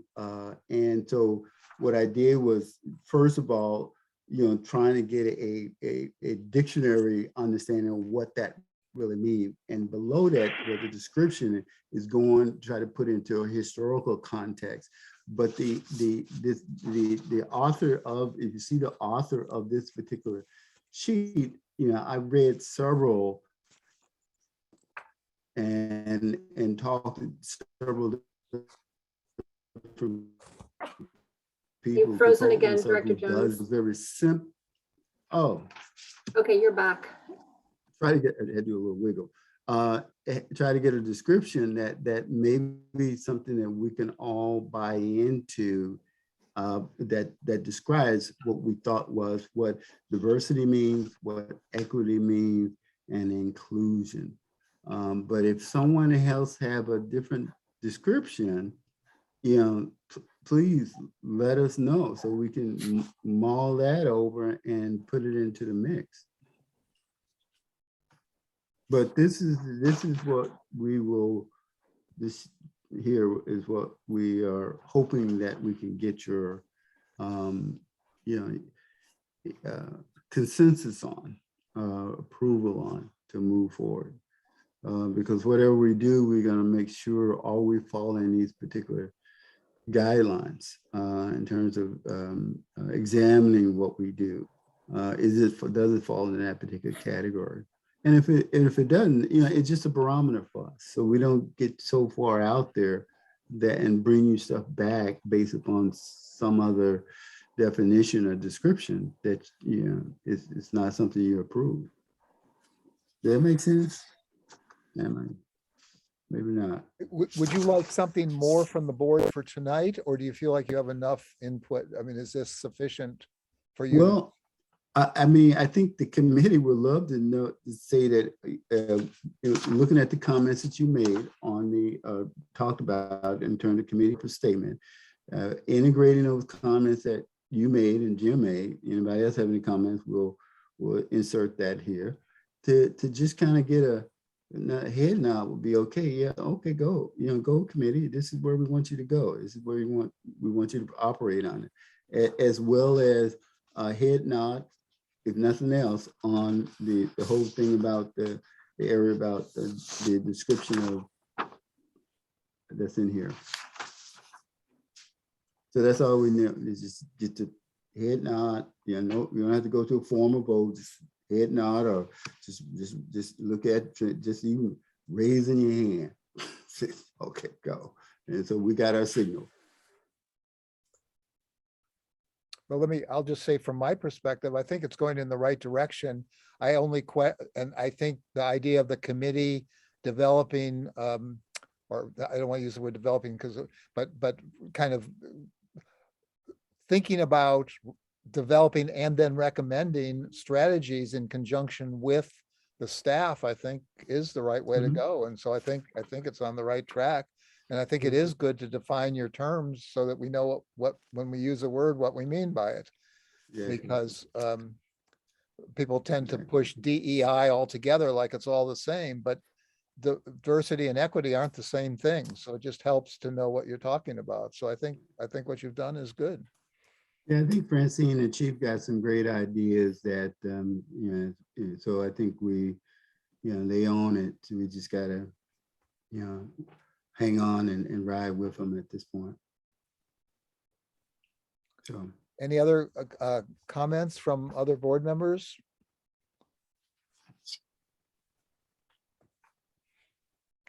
Let me ask the public, does anybody from the public wish to comment on this item, number 8? I'll ask if any member of the public wishes to speak on agenda item number 8. Please use the raise hand feature at the bottom of your screen, or if you called in from a landline or cell phone, please press *9 now. And last call for public comment. And seeing none, Director Bernstein, you may continue. Okay, I'll move now to reports and requests, item number 9, committee reports.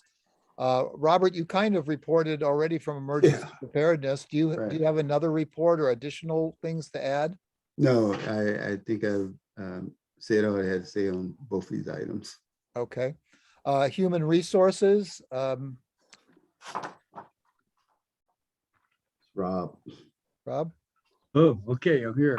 Yeah, Robert and I met, and of course with the chief and Francine, and we came up with 4 areas that we identified.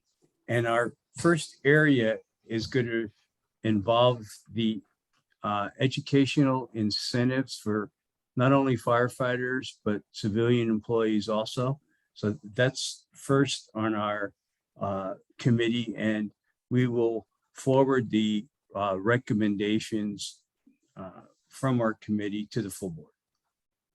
Thank you, Chuck. Yeah, and I'm writing notes here myself. Did you say the educational resources you're talking about for staff? Is that correct? Well, the educational incentive for staff, correct. Be specific. What do you mean by an incentive? The district paying for it, or? Right, the district paying for it if it involves travel, lodging, tuition, graduate, undergraduate, to have all employees, which we found out that our civilian employees don't have that type of an incentive the way the firefighters do, and we felt that was unfair. So Okay, we're trying to get an incentive package for the entire district. I would just like to ask Robert a question here about that. That's not in the list of diversity items, that isn't a distinction that's there, but I'm wondering, Robert, do you think that the distinction between the safety employees and the civilian employees is a diversity or an equity issue? The difference between the two? Well, in terms of their benefits or the things we do for them or whatever. Well, I think, you know, yeah, it clearly, if you want to, you know, what the board, if you think in terms of, are we being fair? Are we being equitable throughout the whole district, all our employees, up and down the ladder with benefits and salary? That's across the board. That's part of that internal stuff that we need to ask ourselves. Are we treating everyone fairly? Does each classification being treated fairly based on where they are? And that's something I don't have the answer for. But that's something that maybe we need to explore, because clearly it focuses in on could focus in on that. So. Well, it's interesting. It's something we discuss all the time, and yet it wasn't one of those obvious things on the list where you talked about job classification or job designation or whatever that label would be. I just thought that was an interesting point that. Well, you know, this whole the thing about that I've heard over the years, equal pay for equal, you know, for a fair amount for the work that you do. You know, I mean, everybody want that, but are they actually getting it? I don't know. Okay. Strategic planning, Jim? We do not meet this month, so I have no report. Okay, and then finance, Virginia. Yeah, I think pretty much everything was on the agenda tonight, unless you have something to add, Chuck.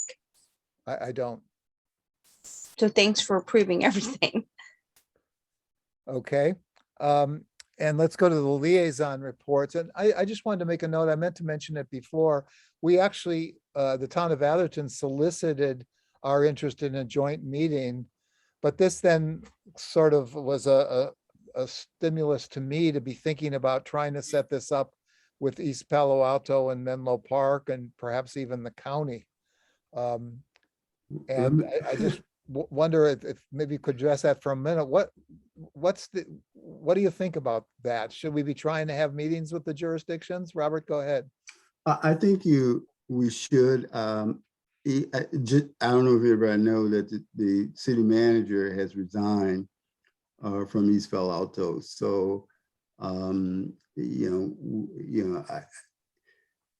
think something we still need to meet. They got an acting city manager.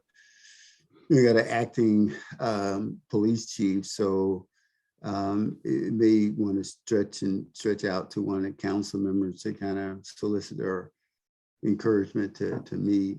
And I think, being able to kind of, piggyback on what's going on in Atherton in terms of, the line items that they, or the agenda items that they would like to discuss. I mean, it's pretty much most of that kind of cross over, into other jurisdictions as well. Some of the broader concepts, the thoughts. Okay. Well, it's something that I feel I as a liaison should move toward. Any counter thoughts on that? Should we proceed in trying to set things up with all of the agencies?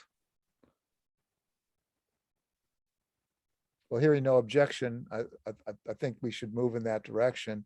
Let's go through this though. Jim, did you have more to add to your report on Atherton?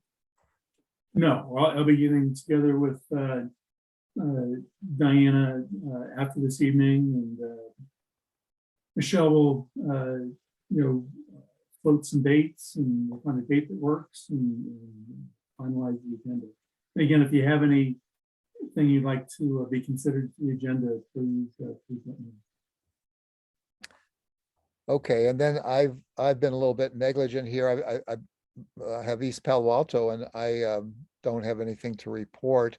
And I'm blanking on Menlo Park. Is that you, Virginia, or is it Robert? It's Virginia. Okay. Virginia. It's me.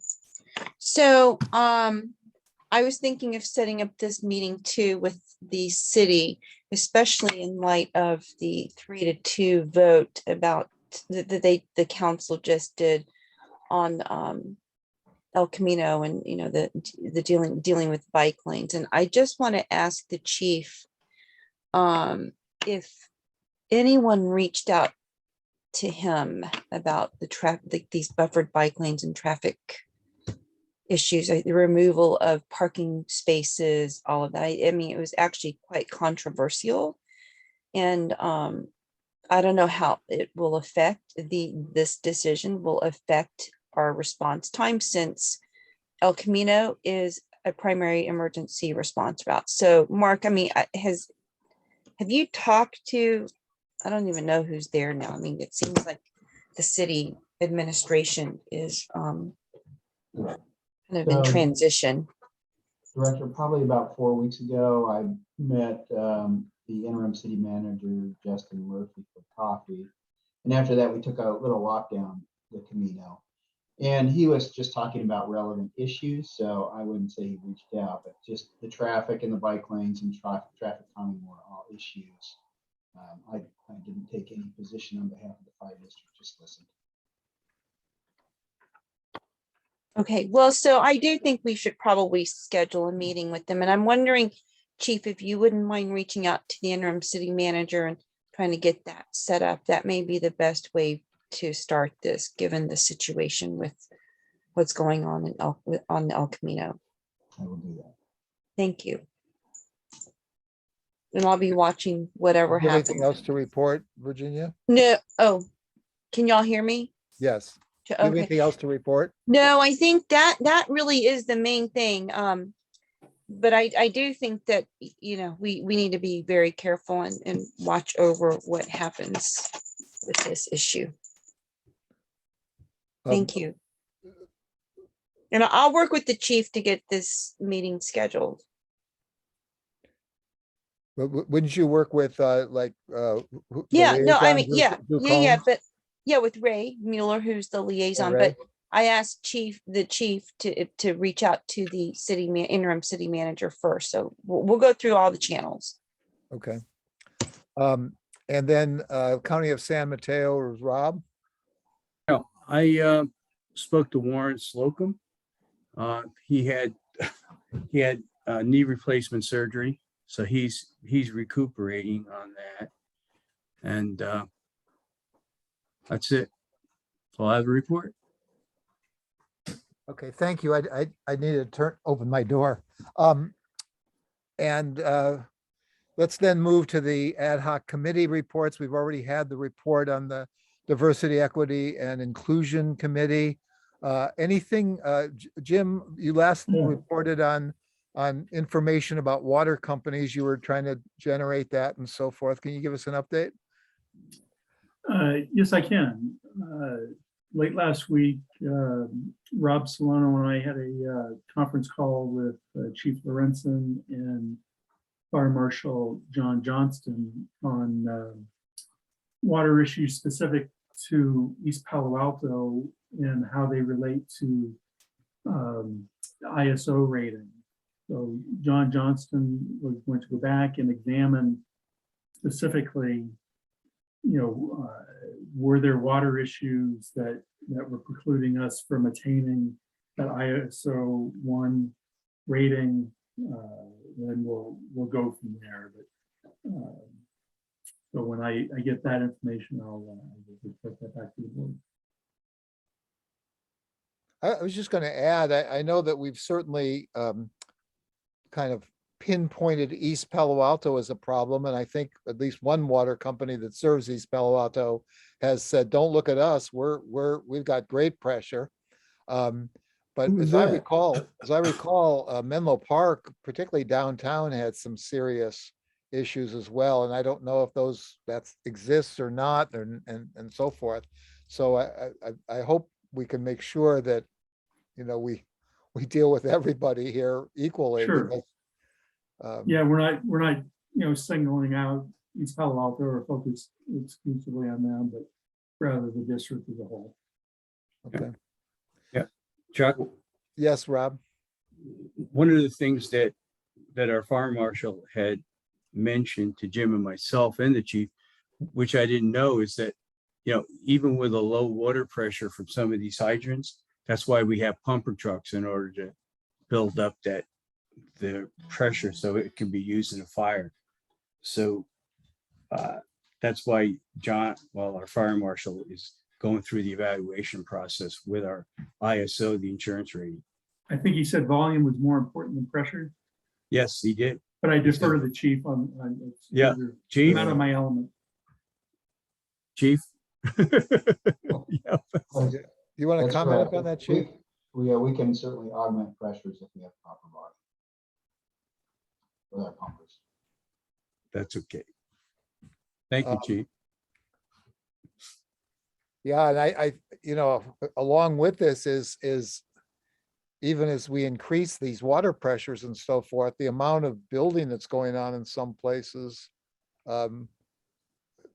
could be a problem too. I have no idea now. I know East Palo Alto has found additional water, but I've also seen reports that there's not enough. So I think the whole issue is something, somebody knows the answer to this, and I feel like we've been kind of in the dark for many years about the whole issue.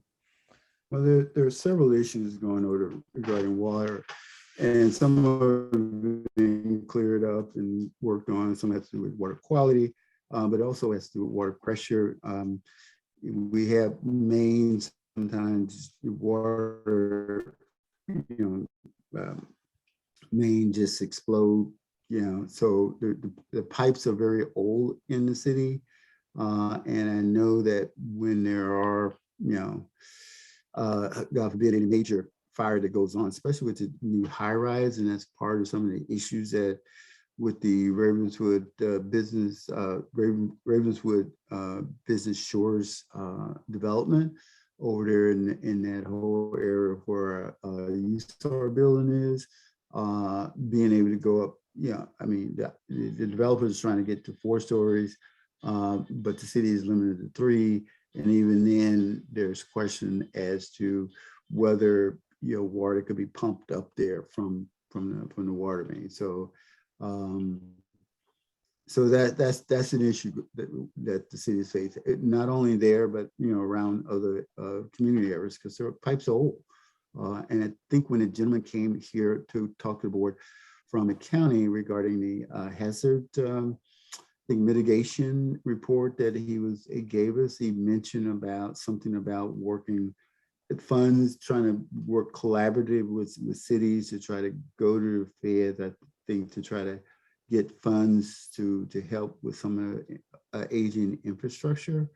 And that may be a possibility for some areas like East Palo Alto and even Menlo Park. So I don't know. But Jim, funds are. I wanted to ask you a question, Jim. When you discussed this with either the chief or with John Johnston, was there some indication that when the ISO comes around and makes an assessment of our capabilities and so forth, do they leave notes? Or, I mean, there's some sort of a scorecard here that and the scorecard must be based on something. Do we get that report? Yeah, John said he was going to review that whole process, Chuck, and let us know. The water is just one component of many, right? I think I was surprised to learn that training was a major component. We've made some real improvement over the years in that realm, but he was going to do the analysis, let us know, have we been, deemed, deficient in some way, and just what are these deficiencies, and are there, is there a path, forward to getting that ISO rating, by improving water systems? That, it may be, one of the other elements that's evaluated, but John said he was going to review all of that. Okay, thank you. And in terms of the ambulance services, again, that's on hold at this point. But I'd like to ask the chief, it wasn't part of the chief's report, but could you talk about ambulance services and if we've, in the last month, had any Wait. new issues? Wait, so Chuck, that Yeah. I don't, okay, because I have a quick update, even though it's like not on the committee reports thing here. Because I Okay, think I'm I'm the liaison to that, and that ambulance JPA no, liaison this was not. isn't this isn't. No, the I know, JPA. I know, but that should probably be under the liaison reports from now Yeah, on. and so we should add JPA. Yeah, yeah, yeah. I'll come Okay, back to yeah, you. that's fine. I just, I'm like, wait, I'm waiting for my turn and it's not on here. Okay. Thanks.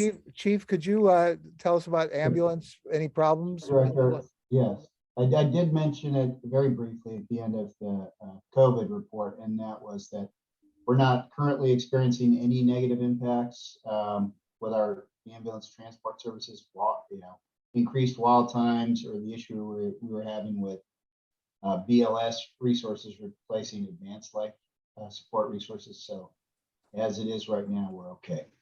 Okay, thank you. Virginia, go ahead, please. Yeah, sorry.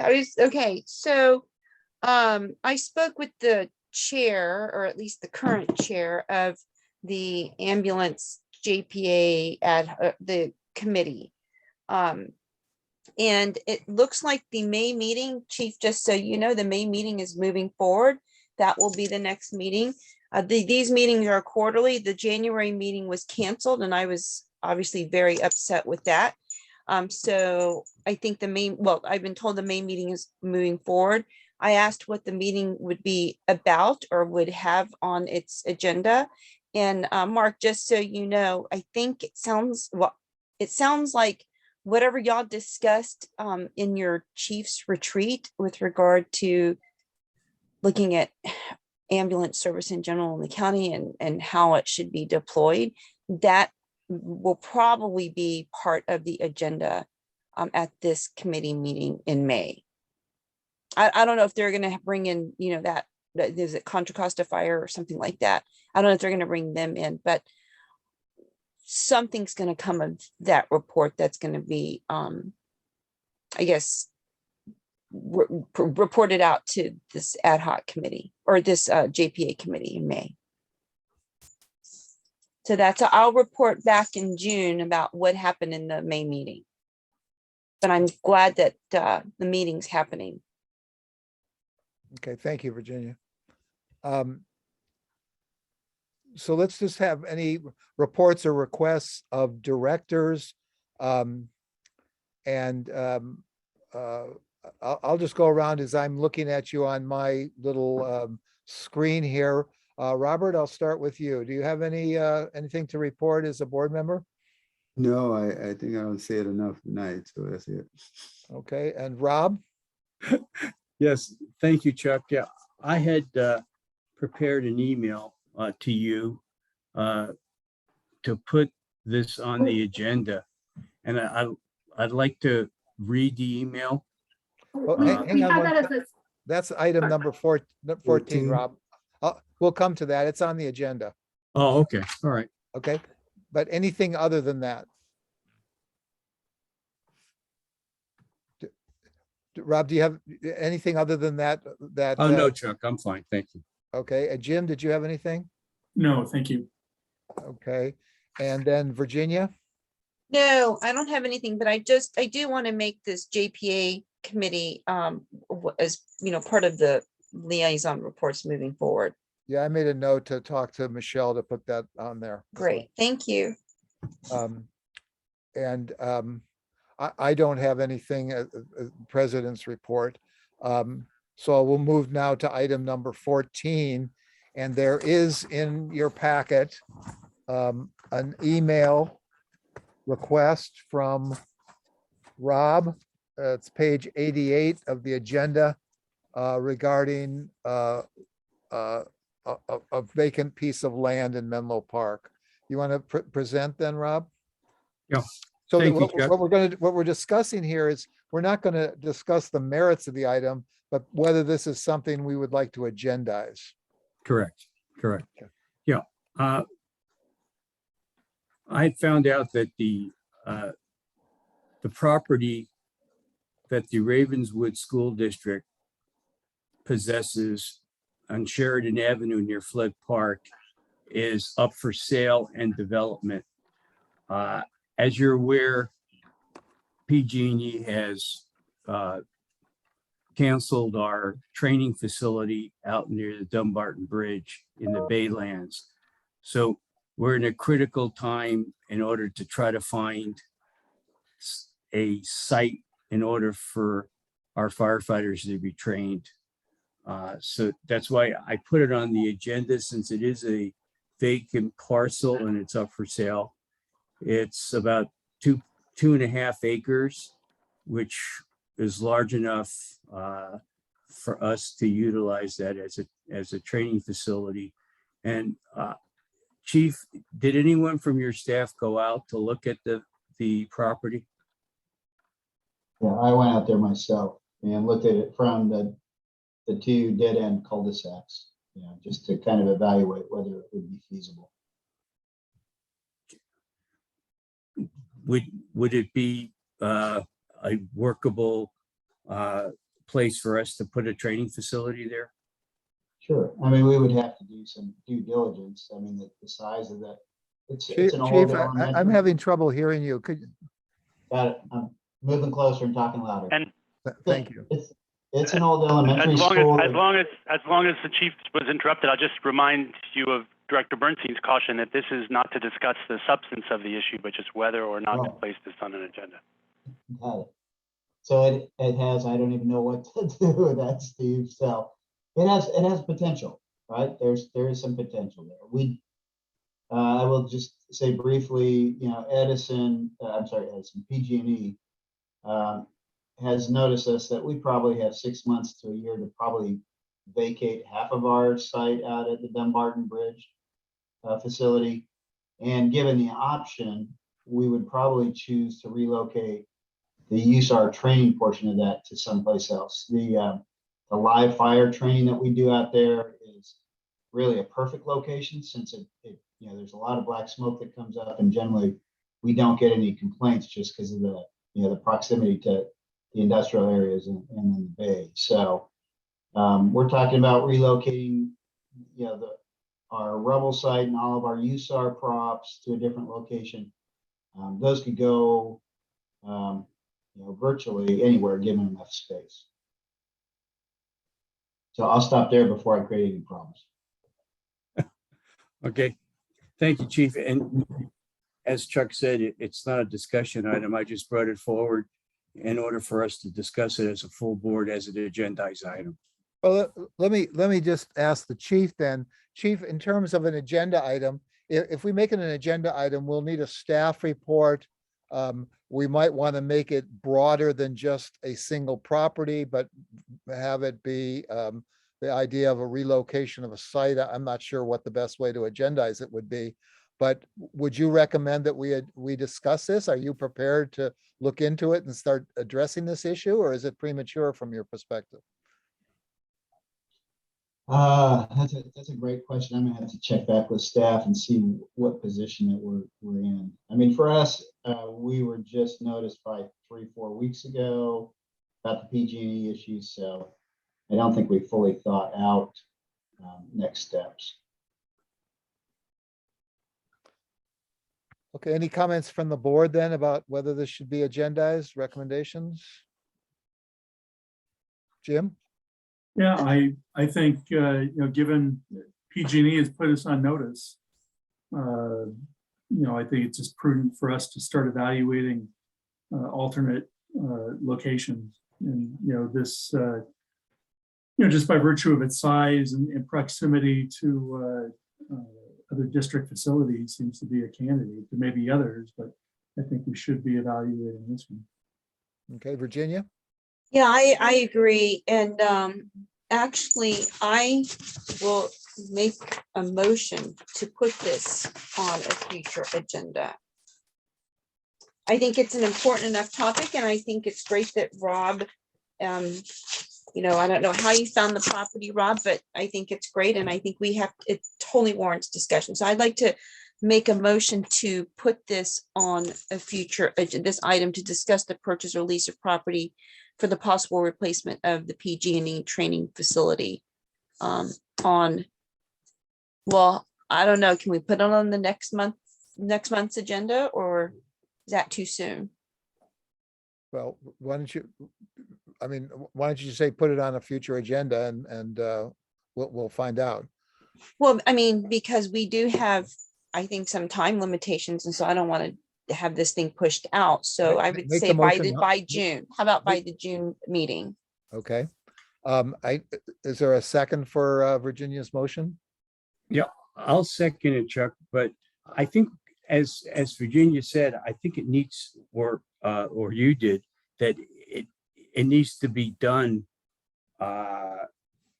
probably, since we only have a few months where PG&E is gonna pretty much have us vacate that training facility. Chief, would next month be okay for you to prepare a staff report? Absolutely. We can do that. We can kind of evaluate the feasibility and see what the willingness of the school district is and Okay. potential costs, and come back to the board with a report. So I can, I can change my motion to put it on next month's agenda, Rob. Great. I was I'll just trying to second it, give sure. as much time as possible without going over, well, with, while being sensitive to the time limitations we've got too. Okay, so the motion is to put it on the April agenda, and that's your second fits. That's with what- that, yeah. Rob? Right, Okay, I'll second. Thank we have a you. motion, and a second. Further discussion on putting this on our agenda for the April meeting? Anybody from the public wish to comment on this item?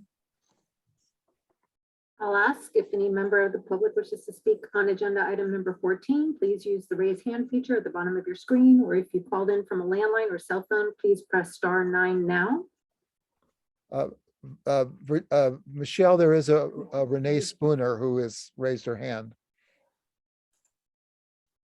Okay. Hello, Renee, go ahead, please. thank you. We have about 15 Suburban Park households on your call this evening.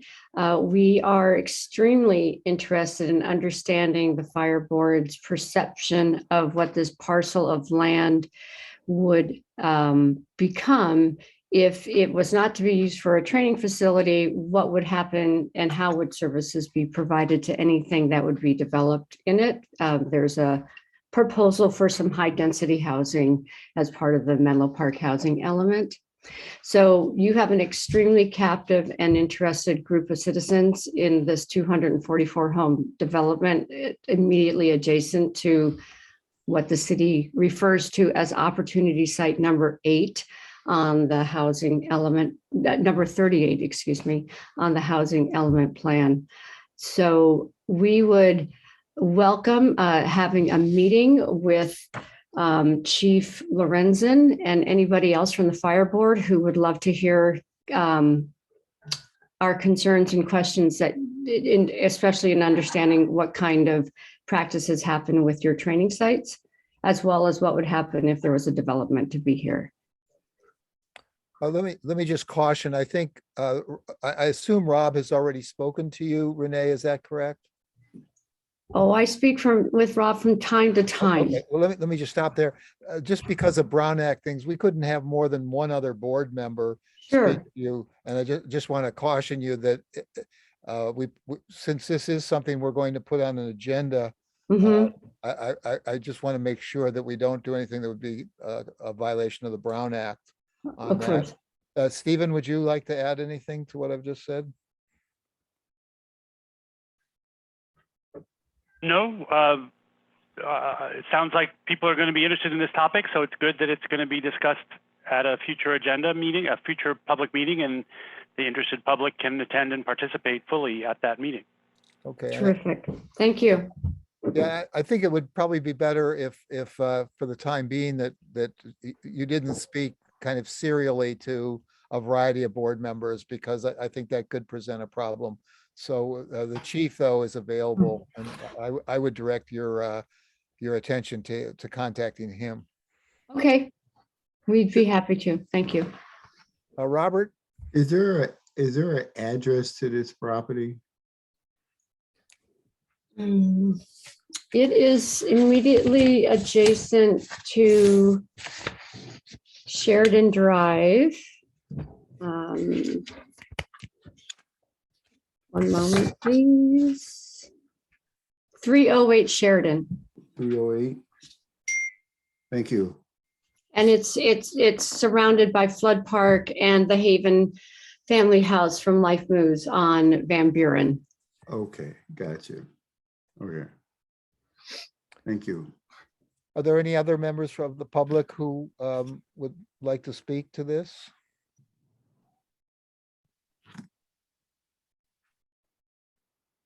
Michelle, any other hands you see? I see none. Okay.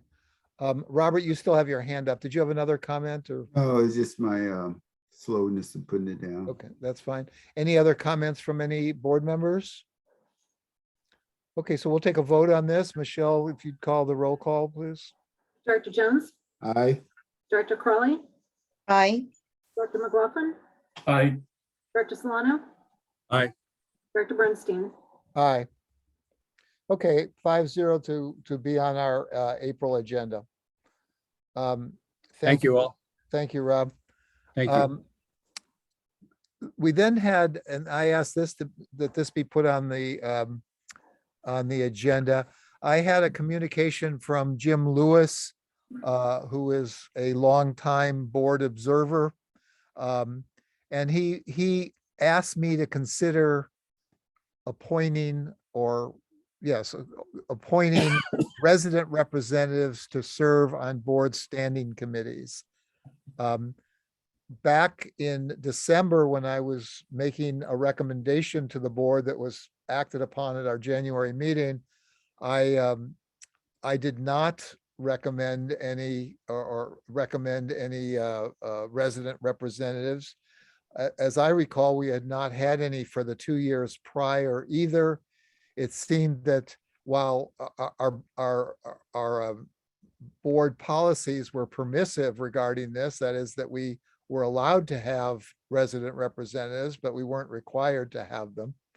And so given that we hadn't done it for 2 years and people seemed happy with what we were doing, I did not make any recommendations. Nobody mentioned anything, but Jim brought it up and I thought I would bring it up here to see if this is something we would like to agendize or not. So the issue is not whether we should have the resident representatives, but whether the issue of having resident representatives should be on on a future agenda.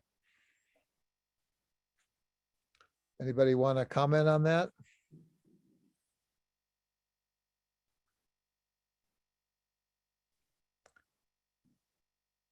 Rob, go ahead, please. Yeah, Chuck, as it was the last time, I think you as board president, it should be your prerogative if you want resident representatives or not. So I would yield to your decision relative to that. Thank you. Okay, well, I'm going to yield back to the board and say that given the silence on this issue, I don't see anybody advocating for resident representatives. And so I would defer to the will of the board. It says that at this point, the board, that is not something the board would like to agendize or discuss further.